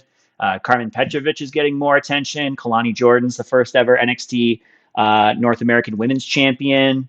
Lash Legend, no reason why she can't be, booked pretty strong. Lola Vice. Nikita's back. Sol Ruka, obviously, she's been on the back burner a little bit, but no reason that she can't be. Tatum Paxley, Thea Hale, Ren Sinclair, like they have a lot. Well, who's to say who's still going to be coming down the pike too? And that's the thing, because this is a whole other hot take that I could get into, but that their plan for the NIL recruitment got a lot of shit from a lot of purists in WWE. And I think what that did more for anything else was give them access to so many more women to be future stars in this business. And definitely that level of college level recruitment, because there's not a lot of competition in women's sports that can pay what WWE can at the top of the table. It's a lot more lucrative for women to get into wrestling as a result of their college careers. And that Shawn Michaels he's got a machine going there with them. And I think it's inevitable that they will be main eventing WrestleMania annually very soon. He also has a type in his recruiting. Oh, I will say that too. I'm very curious what his Instagram search history is, but yeah. I mean, his eyes may be crooked, but he knows what he sees. So, and he likes what he sees because there is a consistent pattern there. So, but I'm not arguing with the man at all. You don't think they'll be main event worthy on an annual basis? Well, Mania? I mean, I guess when you look at the criteria of who would be a main eventer in any case, right? Like I'm of the opinion that if you want the main event spot at WrestleMania, it should be earned and it shouldn't be given, right? Like, I mean, and that we talked about that in the case of like The Rock. Like, just because you are The Rock does not necessarily mean that you are then just handed a spot. And it's an irony too, right? Because right, the match between Cena and Rock the second time was for the WWE Championship, so it does validate Punk's earlier point at WrestleMania 28 that the championship should be the last match. So it kind of shut him up, I guess, in that regard, in hindsight, when I look at it. But I mean, I guess, like, why would you? Because right, there is a women's Rumble match, and the winner of a Rumble match should get a main event. That much I will say is true. But then what do you do in cases where you have like what we saw at WrestleMania 40, right? Where we have these storylines that kind of supersede the traditional frameworks and like go into like, well, like, right. I feel like the way that the Cody Roman drama unfolded, or the bloodline versus Seth and Cody drama unfolded, I felt like that required a 2-night main event kind of setup. I don't think it would have worked as well had it not. So then I guess that like match could have been at Elimination Chamber. Rock is scheduled You think- makes that more difficult, but that match could have been at the Elimination Chamber. Or it could have opened the WrestleMania. tag match. Yeah. Yeah, I mean, that wasn't their initial plan for night one of the main event. Their night one main event was Seth versus Punk. They said that as much I on guess- the YouTube video they put out. I guess at risk of sounding any one sort of way and not trying to sound any one sort of way, I wonder what it would look like if they stuck to the formula and if people were turn out. Because I think back to the Evolution pay-per-view, right? And I think of like, could they then, I guess I answer the question in the form of a question, could they consistently draw what they want to or what they expect to with guaranteed female main events every year in spite of everything else that goes on around it? Could they draw the same or comparable numbers on, say, like night one versus night two, or on other occasions if it's flipped? Because then, like, does that create like a strategic marketing bias where, like, okay, we'll put all the good shit around the male pay-per-view because that sells better, or what have you? Like, I wanted to be fair to the women, obviously, because the women, like you said, they're fucking great. Like, the women in WWE and in wrestling now are better than anything that has come before them by leaps and bounds. So they absolutely do deserve their chance to main event a WrestleMania.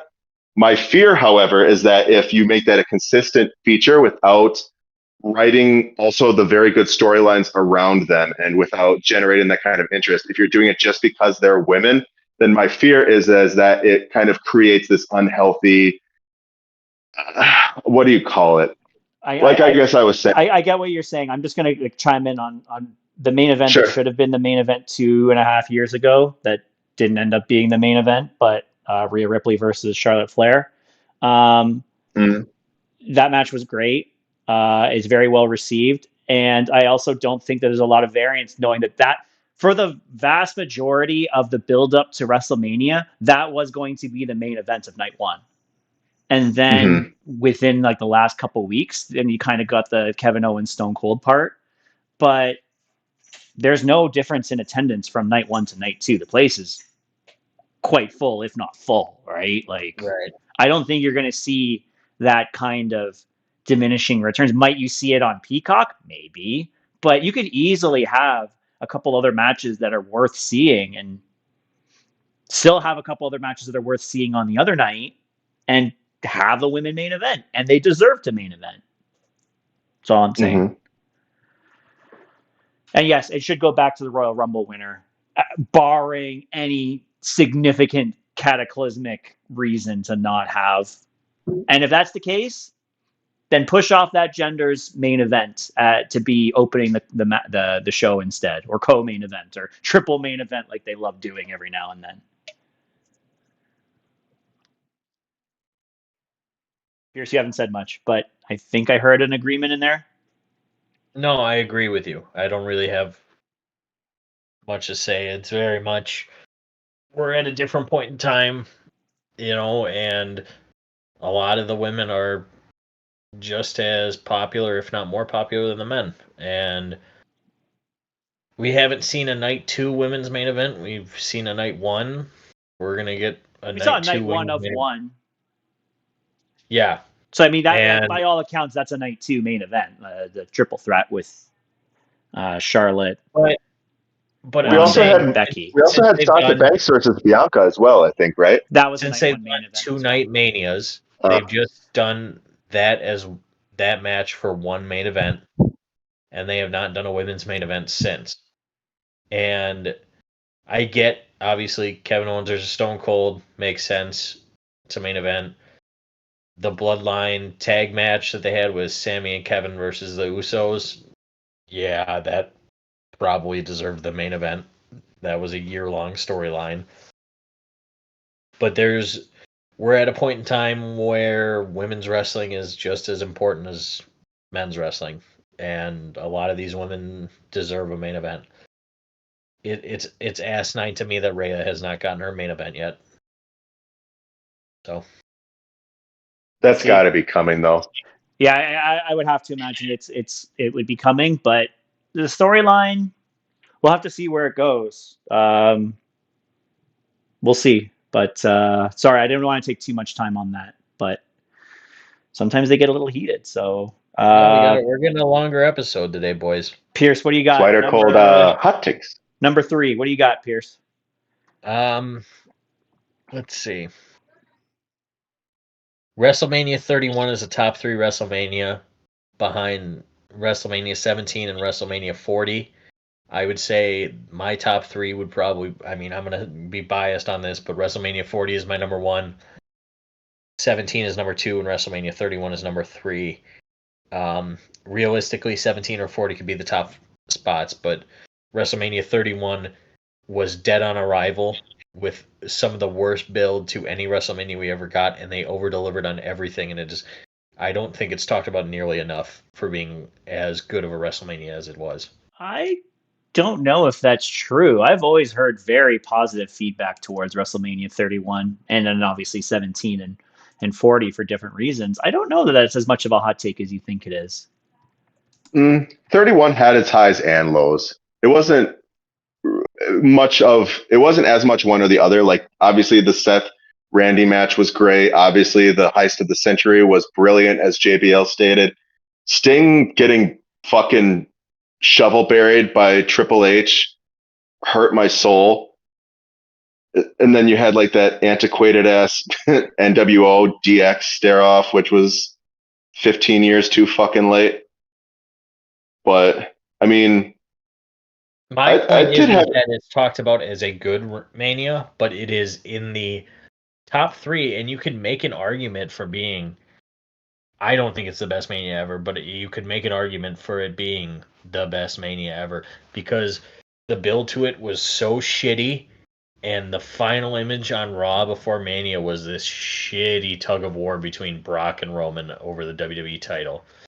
And then they have their best together that night. Their second best match was the last match those two ever had together. And the best match was the first match those two ever had together. And then, like Brandon said, you have the Heist of the Century, which is probably the greatest cash-in of all time. And it was under-promised and over-delivered to such a degree that it is a top 3 WrestleMania, and that's why I think it's a hot take. Because I don't think it's talked about enough. Yeah, the only ones that I'm seeing that are a little bit higher than that on consistent lists, as I'm kind of Googling here, is WrestleMania 19. That's what I would have said. And WrestleMania 30. And I think you can make an argument for 39 being, if 39 had Cody winning, which hindsight being 2020 was really the right idea, WrestleMania 39 probably would be also in the conversation for a top 3 Mania because both those 2 nights are incredible. However, because of the way that 31 was built up, you had Roman winning the Rumble when no one wanted him to win. You had Daniel Bryan returning and then being kicked out of the Rumble at number 10. And then you have them having a match at Fastlane for no reason. You have Brock just not around. You have everything that was built up for that Mania was just, yeah, I guess. Yeah, I guess. Why are we here? God, wrestling is stupid. And then you come out of that Mania, you're like, man, wrestling's fucking awesome. I love it. Yep. Yeah, okay. It's like a here I got a medium take. I mean I didn't watch all of them to have a very strong opinion one way or another, but based on consensus as I'm seeing, it's not a cold take, but it's a decent one. Right. And I know it's looked at as a good Mania. I just think that realistically it's top 3. Okay. Uh, Brandon, if you have anything else to add, go ahead. Otherwise, you can jump into your next one. No, I mean, I guess I would have rated WrestleMania 19, possibly due to nostalgia too, because when you look at the card, like it was pretty well stacked. I mean, the Undertaker streak match was horrendous. Big Show and A Train in the handicap match. But Limp Bizkit was there, so you know. Yeah. Oh, you can't forget Limp Bizkit. Limp Bizkit was kind of like the Weekend when it came to WWE at that time. WWE's favorite band. Oh yeah, yeah. I mean, look at WrestleMania 17. You don't have the extra hype behind Rock and Stone Cold without Limp Bizkit involved in that. That My Way package is immortal. I don't think that's a hot take at all. That's certainly not one of my hot takes. I mean, if we're talking about My Way package is dog shit, then I fucking turn off my. Oh computer. no, abso fucking. I could never speak such blasphemy. I will say, however, on the note of blasphemy, we'll go biblical with this one and saying that the David and Goliath storylines in wrestling are played the fuck out. I think WWE should follow a playbook, move from what kind of like MLW is doing now, or like any decent lucha company, and bring back weight classes. I think it's all the more relevant when they are now effectively in brotherhood with the UFC, which, as you can tell, like the heavyweights don't main event every single fucking show. It's all about who's the draws are and who you pay to see more of fight each other. And I feel like it kind of ruins for me. And I get it. It's pro wrestling. It's not real combat sports, blah, blah, blah. But like it gets old when people keep trying to tell me things about, and I felt this more growing up too, when people are like, oh, Rey Mysterio definitely should be a world champion, this, that, and the other thing. So like, are you telling me that you're okay with a guy like Rey Mysterio standing across from a guy like Batista and being like, yeah, I think he has a chance, or a guy like The Undertaker, right? Oh, it's wrestling. Anything can happen. And I'm hesitating to go to my Royce Gracie final would point. Royce Gracie would tell you that they can do it. With the old cockfighting UFC? Yeah. It's Hoist. Whatever. No, not whatever. I'm gonna actually you on that one. It's Hoist Gracie. Great. Brilliant. Point stands. All right. My thing is that but you know they need to bring back they need to bring back the Cruiserweight Championship.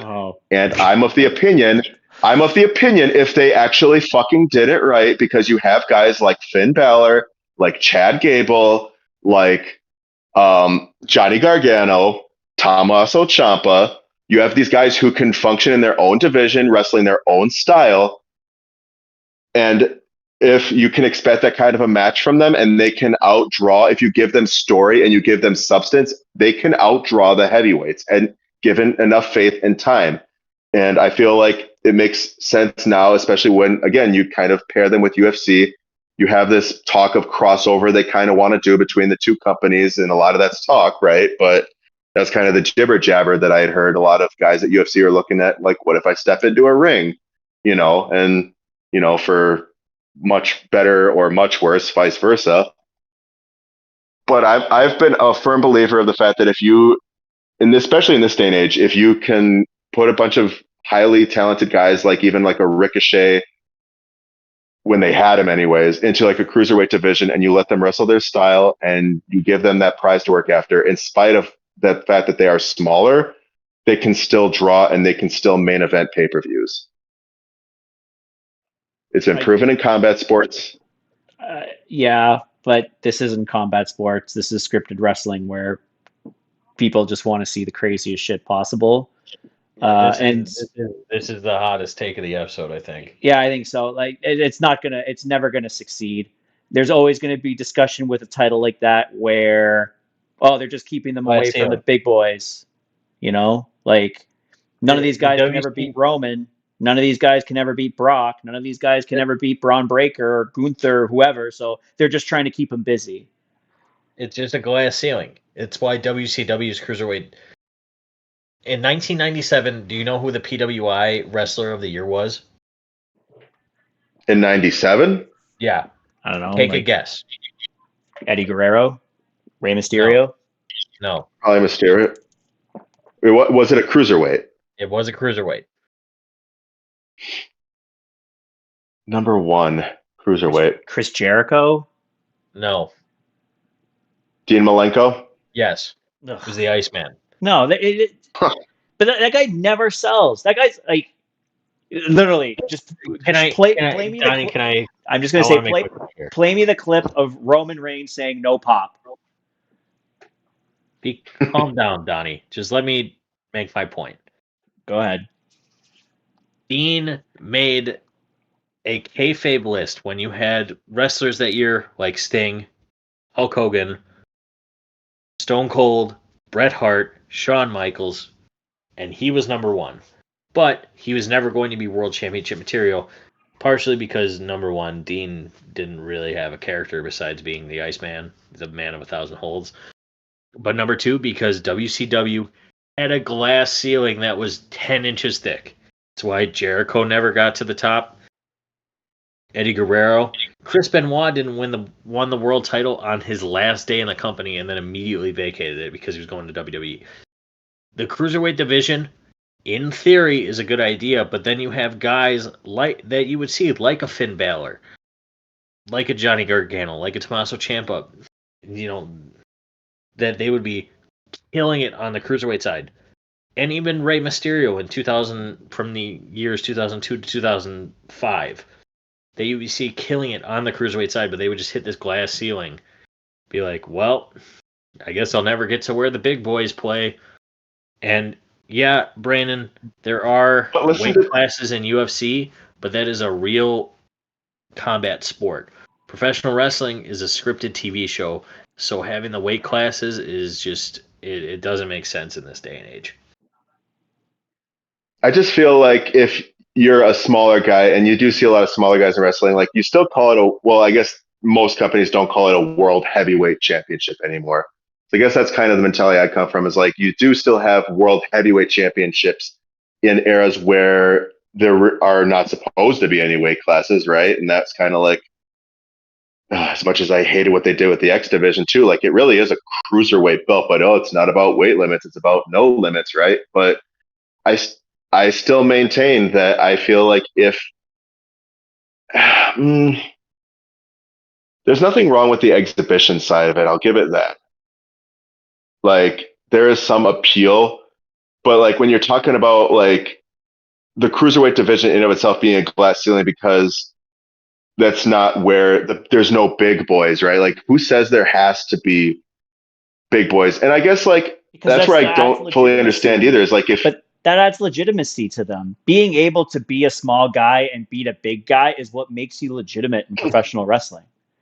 So then let me ask you this. How do you legitimize, on the note of size, I guess we'll say, at a purely like numbers basis, if you want to look at it purely at that value, how do you legitimize women's wrestling next to heavyweight wrestling? Traditional heavyweight, big boys wrestling. What does women have to do with weight sizes in men?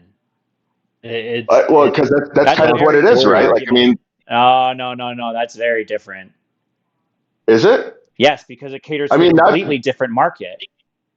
Do you think young girls are going to give a shit about cruiserweights compared to their favorite stars, like Rhea, Bianca, whoever? right? Right. In Like, that respect, no. that's apples and oranges. Like, at least, like, with men, whether it be heavyweight or cruiserweight, it's like my Granny Smith and my Red Delicious apple. But like once you start comparing like that, then you're getting into the argument of like NBA versus WNBA. They're very different things, right? Like Hmm. you can't say that they're the same thing when they're clearly not. Yeah. I don't know. Um, Very hot take. yeah, that's I get what you're passionate about it, and you've spoken about it before. It's just WWE specifically. It could work more better on AEW. I'll say that because they kind of like their fans appreciate more of that kind of stuff. I would say, but Hmm. I don't think it will ever hit effectively on WWE's television.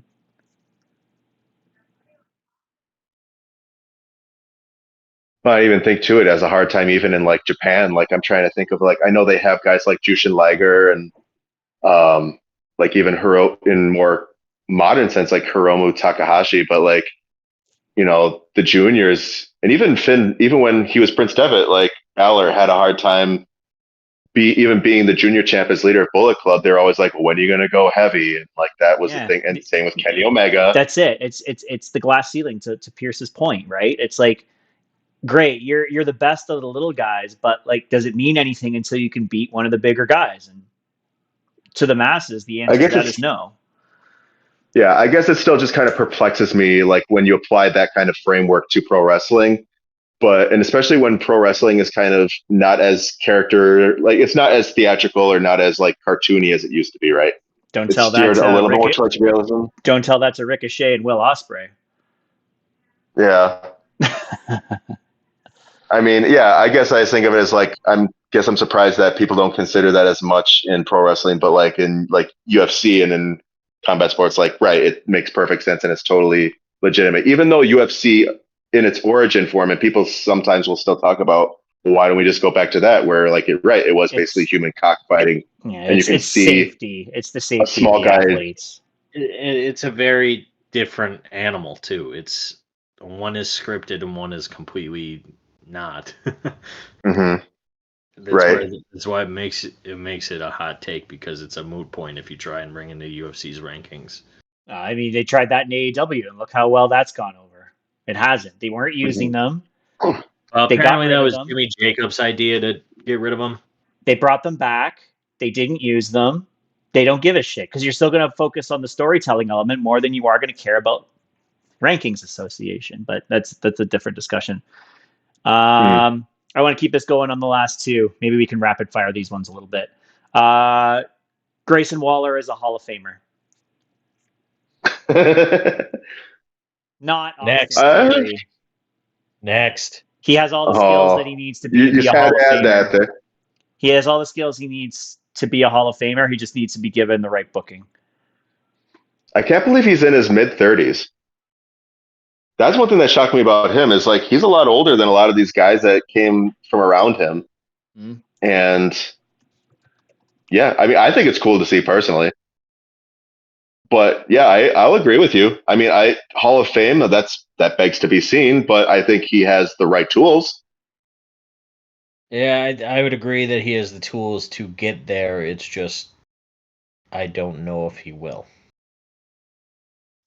A Kudos lot on of him for that, trying to pick fights with The Rock and the Cenas of the world. the guy knows his social media game, and he's a great promo. That's like putting in the right, like, he didn't get that LA Knight moment that, LA Knight got by being able to be featured with Bray Wyatt to kind of get him more mainstream attention into his abilities. I'm hoping he gets that soon because he's very good at what he does. I think he needs a new finisher. I think his finisher sucks. And I agree with ironically, that point. ironically, it was his finisher that kind of screwed up his initial debut in WWE because he hurt himself trying to do it against Carmelo Hayes. So he's got to scrap that finisher. It sucks, but beyond that, give the guy the ball, let him run with it. He could be a very good heel to LA Knight. Very good. Yeah. Not a hot take. Nope. All right. No argument here. All right. Pierce, you're up. By the end of the decade, the Mount Rushmore of women's wrestling will be Rhea Ripley, Becky Lynch, Trish Stratus, and Charlotte Flair. And you can possibly say that Trish Stratus or Charlotte Flair will be replaced by Bianca Belair. Yeah. Yeah, I agree with that. I think Rhea's very, very close. Like her stardom. There's people that I know that don't watch wrestling that know who Rhea Ripley is just by like seeing clips of her on social media and stuff like that, and now being in Call of Duty now, right? Like she was the Battle Pass character, and it's like she has star appeal, fan appeal outside of pro wrestling, and her character work is It's second incredible. to none. I don't know if there's ever been a better character in women's wrestling than Rhea Ripley right now. 2018 to 2019, man, Becky Lynch is Sure. probably the Yeah, greatest. sure. I'll give you that one. My mistake there. Like, I'll give you that one. But Rhea's a star. Surprised Marta's not coming in to chew your ass out. Nah, it's fine. She loves Rhea too. Rhea's an absolute stud. I think Bianca is fantastic as well. Charlotte. It's hard. Charlotte's always going to be a very difficult person to evaluate because of Charlotte is how the person she was that booked. I put in as last on my list. I thought Rhea, Becky, and Trish are guaranteed to be on that Mount Rushmore. That fourth one could be Charlotte. It could be Bianca. Hell, it could be Toni Storm. It could be maybe a Bayley. It could be an Io Sky. It could be a Julia. Like that fourth one is very much up for debate. As of right now, those top three, Rhea, Becky, Trish, I don't think Trish is ever losing her face on that mountain. That's me. But that fourth face is really up for debate. I wanna interestingly, because I at first I was coming up with some hot takes through this that were like, I'm kind of shitting on somebody. I'm like, you know what? I don't really want to do that because it's not productive and it's not a very nice thing to do. But I will say that one of the names that wasn't brought up here that maybe a couple years ago might have been brought up, and a study on this person might be very interesting, is Mercedes Moné. If she can get a better finisher, I think she could also take over that fourth spot. I think she needs better promo work too. Yeah, she's definitely having to stand on her own. I don't know what's going. Like, she got so much rave reviews with the WWE machine. I wonder how that's going to age over time. Her decision to leave for now for good. Do we think she buys her own hype too much? I absolutely think so, but I don't blame her for chasing the bag. I don't blame her for taking the money that Tony Khan likely offered her that was much more than what WWE would have offered her. I'm never going to hate on her for that. Right. But know your worth. Exactly. Always, because like your career can be over in a moment, and hopefully that never happens to anybody, but like you only have a finite number of years to make your money. So good for her to get what she could, but when you look at it in the record books and the performance and stuff like that, that's a name that in 2020, 2021, like even before that, very easily you could have said that Sasha Banks, I'm going to say specifically Sasha Banks, was an all-timer. But anyways, I don't want to dump on her too much. But she's still young too. That's the crazy thing. She still actually has, good shelf life left. Should she be able to stay healthy? Right. Brandon, what are your thoughts on his Mount Rushmore of the women's roster? Rhea Ripley, absolutely. She is the woman of the 21st century in my mind so far. Like, there's a reason and I know like you can't really refer to 2K, right, for accuracy in the greatness of the individuals you're thinking about, but like Rhea Ripley was one of the highest overall rated superstars in the entire game. Like, that shows you just how much stock WWE puts in her based on how much fans give a shit about her. You talk about the give a shit meter, that's through the fucking roof for Rhea Ripley. She doesn't need the title at this point. She exudes the aura where she is a monolith. She stands on her own, and she's better without the Judgment Day. She's better without Priest, even though I still would have liked to see that tag title reign, but that's in the past for now. It's But never gonna happen. It's never gonna happen. I'm just saying. Keep going. Trish Stratus, I think absolutely. Even though you have, you have women who passed her title reigns, and one of them might not have if her last name didn't happen to turn to Flair all of a sudden. But I mean, her coming back when she didn't necessarily have to, she didn't really gain anything out of her last run. She wanted to come back and put over, women like Charlotte Flair, like Zoe Stark, right? She wanted to give women like Zoe Stark a chance and make them relevant. And for that bit there, she did. Man, those women's matches, that 2-week stint of women's matches around the time that Trish was finishing up, those were great matches. She did not have to take the ass whipping she did. She did not have to take the ass whipping she did with Zoe Stark in that cage. Like, that was crazy to see her walk out, and not even so much walk out, limp out the way she did after that match. Those were two women that were pissed off that they were left off of SummerSlam, and they showed their worth, and that was a great match that they had. 100%. I just hope Zoe Stark gets her dues at some point. The PFC thing is, it's not good. I mean, it's just good. Starting. It's not off to a great start. You just don't have a reason to care. Like, I think I think 2 of those 3 women in the ring are very talented, and I think the third one that isn't as talented is probably the best actual character of the 3. So collectively and individually, they all have their merit. It's just, why do I care? Right, and that's something they have yet to show us. About them. But exactly, right. Completely agree. We had said, so the interchangeable one. So who was, I'm trying to think. So Rhea Ripley, Trish Stratus. Who was the other one that was Becky Lynch. Cemented? Becky, absolutely. She repped the women. She repped the company very, very well. She earned her WrestleMania main event. That was very, very earned. Would have preferred it if she was with Ronda one-on-one versus, having obviously, like they will, ham fist Charlotte Flair in there. Yeah, but agree. Still, I mean, Becky earned her moment holding up both women's titles, being Becky 2 belts while she was. Her Royal Rumble return is going to hit like crack, because you know what's going to happen. You think she's going to come back? You don't think she's going to stay? I think she's got a Rumble return. And even if it's just like a Rumble appearance and then dip off again, maybe have a Mania match, kind of be a little bit more part-time for a bit. Sure. She'll be at the Rumble. Yeah, I mean, as much as I like Becky Lynch at the next Rumble, but we'll see her at a Rumble. You don't think she's going to be at the next Rumble? No. Okay. I mean, she could be at a Rumble. I don't see her coming back full time necessarily. Like, I mean, and I commend that because she is a mom now.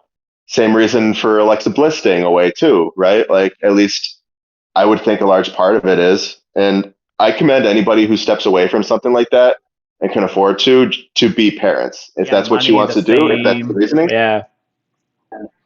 Yeah, if that's her reasoning for stepping away so she can actually be a parent and present in their child's life, all the, kudos, massive, massive kudos. Because she walked away from a lot. Like, granted, she was going on a little bit of a downward slope around the time she faced Rhea at 40 and after the fact, but like, there's no reason to believe that she couldn't have made a resurgence at some point. I mean, that match was a shame. That match was a shame, honestly, because A, Becky was sick, and B, I actually think that was, like, I know they said that Liv injured Rhea Ripley, but I think Rhea got injured in that match too. Also, Rhea had a panic attack before the match. There was a lot that could have went wrong, but they still showed out. It was a great match and a great way to open up Mania. Yeah. Agree. There's a lot of things against them in that match, and I still think they did quite well, all things considered. Yeah. But yeah, so that fourth slot, who knows? that fourth slot, I think could easily go to Bianca Belair. I feel like she's just having kind of a down year now, and it's in a selfless way, like to get Jade Cargill up and running because they obviously see a lot in Jade WWE does, They've and got I to think get the ball rolling on that. Don't want to sound too it, negative, but they got to get that moving. it sounds like the rumor is, anyways, they want to prep Jade for a singles run come 2025. So it's just a couple months away. You'll fall asleep one day, you wake up, and it's there. So we'll see how that goes. But I mean, if that's what Bianca's doing now, then I give her credit for it because, again, like she doesn't have to. Like they could have jumped into a feud right about now, and Bianca could be running away with a women's championship run right now. She could be up in line to face Nia. She could be, over on Raw getting ready to prep a feud with Rhea, which I think is going to be a WrestleMania main event match for the women. I think that's going to be your next one, personally. Rhea versus Bianca. And I think Bianca, like for everything she says, I believe is true. I think she is easily one of the fastest, strongest. The EST is her. And she, right, like you said, we were talking about her a little while ago, Don, like she is the high seller, one of the high sellers for girls and for women in WWE. Yep. And that, that obviously does not go unnoticed at all. So I think that'll be more fuel in that tank when they finally decide to pull the trigger on Rhea versus Bianca, which could be as early as WrestleMania 41, could be WrestleMania 42. Yeah, they got some work for it to be 41, but it's doable. Mm-hmm. Yeah. Okay. I think that's a pretty fair Rushmore. Yeah. Sorry, I do want to be cognizant of time here, so we have one more each. Let's hit it. Yep. Lightning round, boys. We're close to 3 hours. Yeah, Brandon, go. What's your last one? The current versions of all the WWE championships are the best. I like the objectively wrong. I'm a big fan of the current WWE Championship. I'm a big fan of the current Intercontinental Championship. Big fan of the United States Championship. The WWE Championship on SmackDown is a cool homage to the classics, as is the World Heavyweight Championship on Raw. In single sense, the World Tag Team Championships are kind of a glammed up version of what we've had for tag title belts for the last decade or so. So that's pretty well fine. The women's titles are pretty much just, the men's with different color straps. Fine. They still look great. Can't speak to the NXT titles as much, but the main roster, never mind. They need to change up the women's tag title belts. Those are ugly as sin. But beyond that, I think we are collectively, aesthetically best we've been for titles when you consider all of them into a complete package. My take. Objectively wrong. I do not like the WWE title. No? Personally, they're the worst. I would have when I was in my I want to buy a title belt stint, and they debuted that title right before when they retired the old Universal title and brought that in a few months before. I was like, there's no way in hell I'm going to be buying that gold thing. I would much rather buy the older black version of it. I do like that one too. I think the black one looks a lot better, and coincidentally enough, that's still the one that they had given to championship teams for a while, but now they're shilling their team belts, which I don't say I blame them for, but those also look pretty ugly if you ask me. I think most of them are pretty good. I don't have negative feelings about many of them besides the title that Cody has, but yeah, I mean, they're pretty close, I think. All I'm gonna say about it is this: he better not bring back the Winged Eagle Championship, which is overrated as fuck. My opinion. It's a nice looking belt, but it's not the holy grail of championship belts. I would want. I'm sorry. If they were bringing back any of them, I would want the original undisputed title back. I think I do enjoy that one a lot too. That's one of my favorites. My take on it is that the logo belts are just really forced and annoying, and it's just a microcosm of, oh look, it's our logo. WWE, it's our logo. And a lot of them just lack I guess you could say personality. With the winged eagle, the big eagle, there was something special about them. That's my take. Okay, fair enough. My last one here. In the year 2029, in his first year in WWE, MJF will main event WrestleMania. If he goes to WWE, you are 100% correct. That's not a hot take. He will main event MJF. WrestleMania in his first year, and I expect it to be in 2029. I think Yeah. his deal is like for a 4 or 5 year deal, and there is no way in hell he's going to stay in AEW at that point because he will definitely have done everything he possibly can, and he will want to check off that box of hitting his WrestleMania, and he will main event his first WrestleMania in his first year. Yeah. Absolutely. Okay, not He'll hot enough. he'll probably win the Rumble in his debut. Yeah, I could very well see that. Yeah. All right, Pierce, finish us off before I have our one last special treat. Uh, Oh, Trick Williams and Ethan Page will both main event WrestleMania one day. I know Trick Williams has been said it's like obvious that he's going to be main eventing WrestleMania, but I think Ethan Page will also WrestleMania be a main event, and it's possible they can do it against each other. Ethan Page is a tougher sell for me. He's very good. I didn't watch very much of his stuff in AEW, partially because it was Rampage or lesser stuff most of the time. He's quite good. I think he's good in the ring. I think he's very good on the mic. His gimmick is, yeah, but I think his charisma kind of shines through that regardless.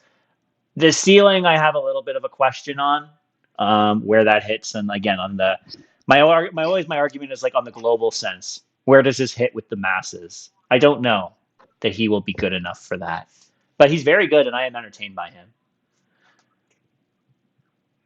Yeah, I see Ethan Page as like a solid mid card mainstay. Maybe he entertains main events once in a great while when it's relevant, but I don't see him necessarily as a fixture in the main event scene.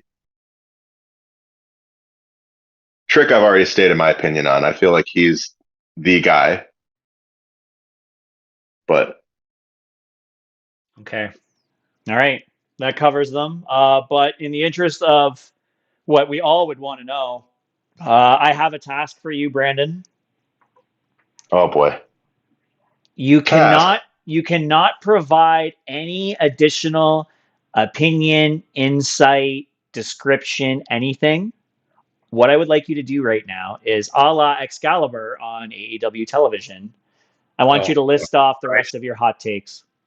Oh God! Do you want me to list out the rest of my hot takes? I want you to list off the rest of your hot takes on blast. No descriptor, just like that one little blurb about it. Sentence. Keep it no describing. Keep it done in like you have what 20 more to talk about. You should be able to finish that in like 2 minutes. Oh my God. Okay. Number one, Tensai was good. Number two, Hurt Syndicate. At best, it gives three older veterans a payday, and it lets the younger guys build around them, i.e. Powerhouse Hobbs. At worst, it's money that could have been better spent on other things, and it, at the very worst, is just a virtue response from Tony Khan to Triple H being like, hey, at least I can push black people, because that was a big thing on the internet. Sorry, I know I broke the rules on that. You're describing too much. Keep going. Cody Rhodes should be a heel to Roman's face, and he should stop talking about his dead dad and living in his brother's shadow with the American Nightmare gimmick. The Wyatt Six are directionless, and they currently do nothing to commemorate the memory of Bray. Logan Paul should win the Money in the Bank. We should be past the bulk of bloodline nonsense by then. That's how I wrote it out. Current belts I set off, weight classes. Bo Rida beat Flo Rida in their rap battle. Jeff Jarrett has been underrated his whole career, and that's something I appreciated as I got older. Nobody cared about the Motor City Machine Guns till they started coming to WWE. Haven't done shit in 2 years. They'll likely just be producers soon. Joker Sting was trash, but he was respectable for trying something different. I think there should have been a more distinct AEW version of Sting. Jinder Mahal's title reign went over. Seth Rollins' gimmick sucks. Dana Brooke did Tiffany Stratton just as good as Tiffany Stratton ever did. Should have been more recognized for her contributions there. Punk needs to lay off the Larry shit. No room in pro wrestling for ugly dogs. If Joe Hendry doesn't win the TNA World Title at Bound for Glory, the company deserves to go under, and Joe deserves to flourish in WWE. The X Division and Pure titles need a lot heavier feature in their respective companies. Once again, I reiterate, the X Division tagline for weight limits not being about weight limits but no limits sucks. I know we were supposed to stay away from negativity. I apologize. You're okay. You're okay.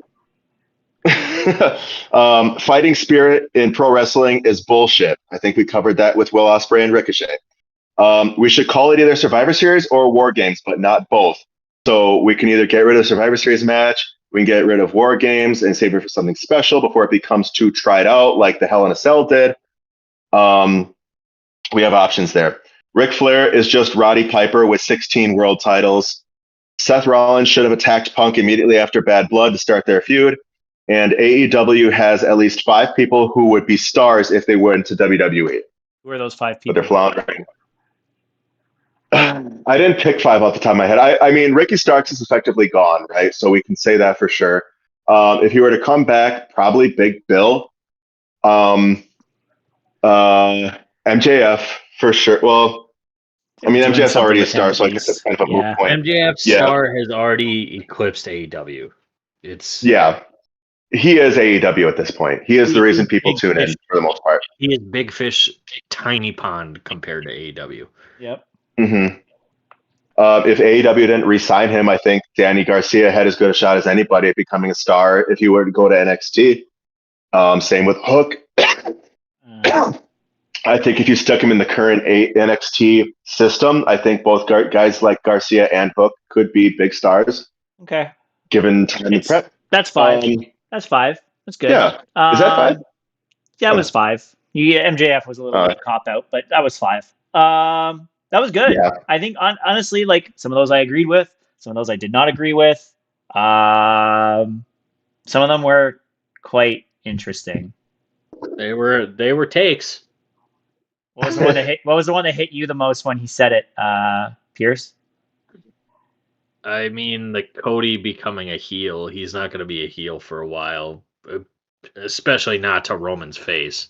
That's just wrong. Okay. I at first I was very offended by the Seth slander, but I'm like, you know what, the gimmick might not be all that great. And the other one, there was one other, the Seth attacking Punk.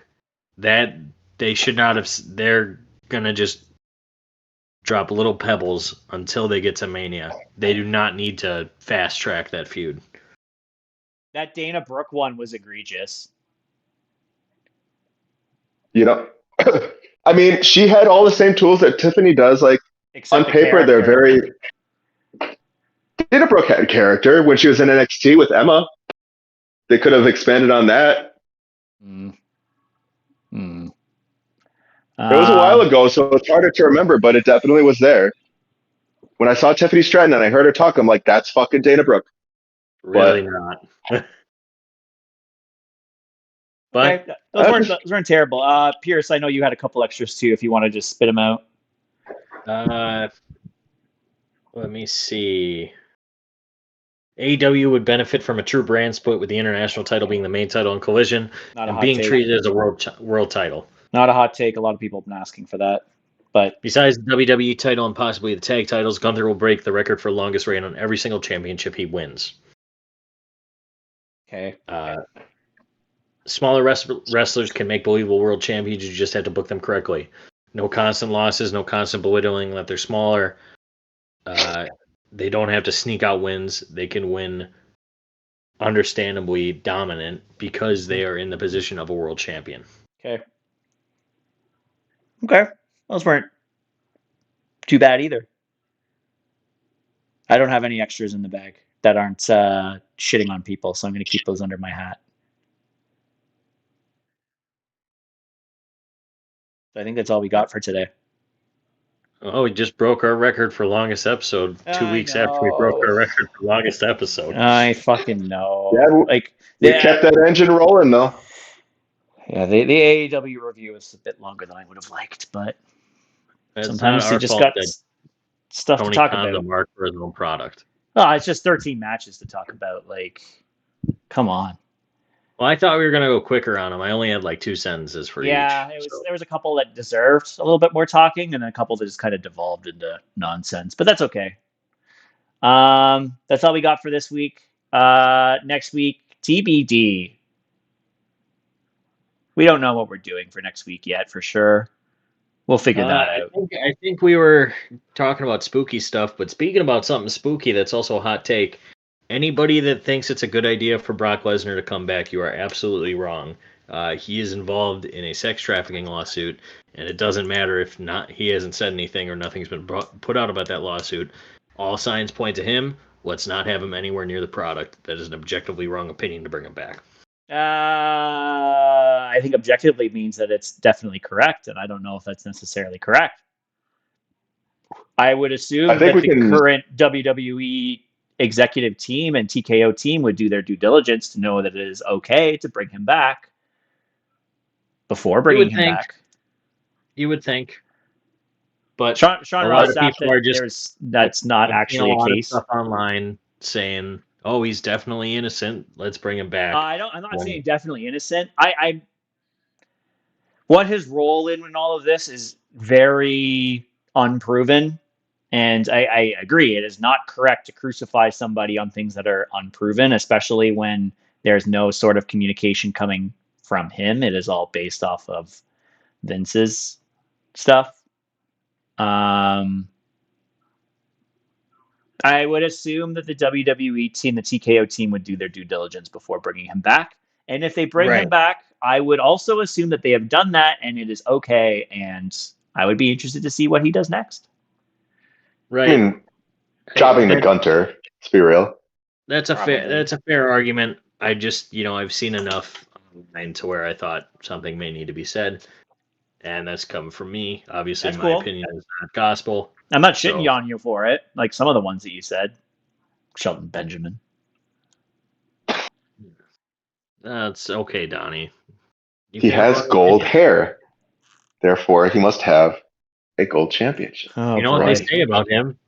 Ain't no stopping me. No. Yeah, no. Shout out our social media. You know where to find us. Ope-Eh 3-Way, X, Facebook. Check out Brandon's awesome video. Jesus Christ, is it funny? Video? I mean, please don't bully me. It was my first reel to promote the product. Oh, it was a reel. Oh, you didn't see it yet? No, I didn't because you posted on our stuff, and it's hard to navigate that stuff. Let's just say there's a part on there that would make Tony Atlas happy. Oh boy. Yeah, I figure with recent discussions we've been having, I'm sorry I could not back up my promise of feet. I'm sure in these 3 hours we didn't mention feet, with the exception of Shelton Benjamin getting kicked in the face by Shawn Michaels. We didn't directly mention feet one time these whole 3 hours. So for our listeners at home who are expecting feet talk or some imagery of feet, my humblest apologies. I might have mischaracterized. Oh boy. But there's always other podcast adventures for that. Pierce, send us home, please. As always, thanks for stopping in the Ope 3-Way. Have a beer on us. And because it's the cleaner's birthday, I bid you all humbly adieu, goodbye, mwah, and good night, bang.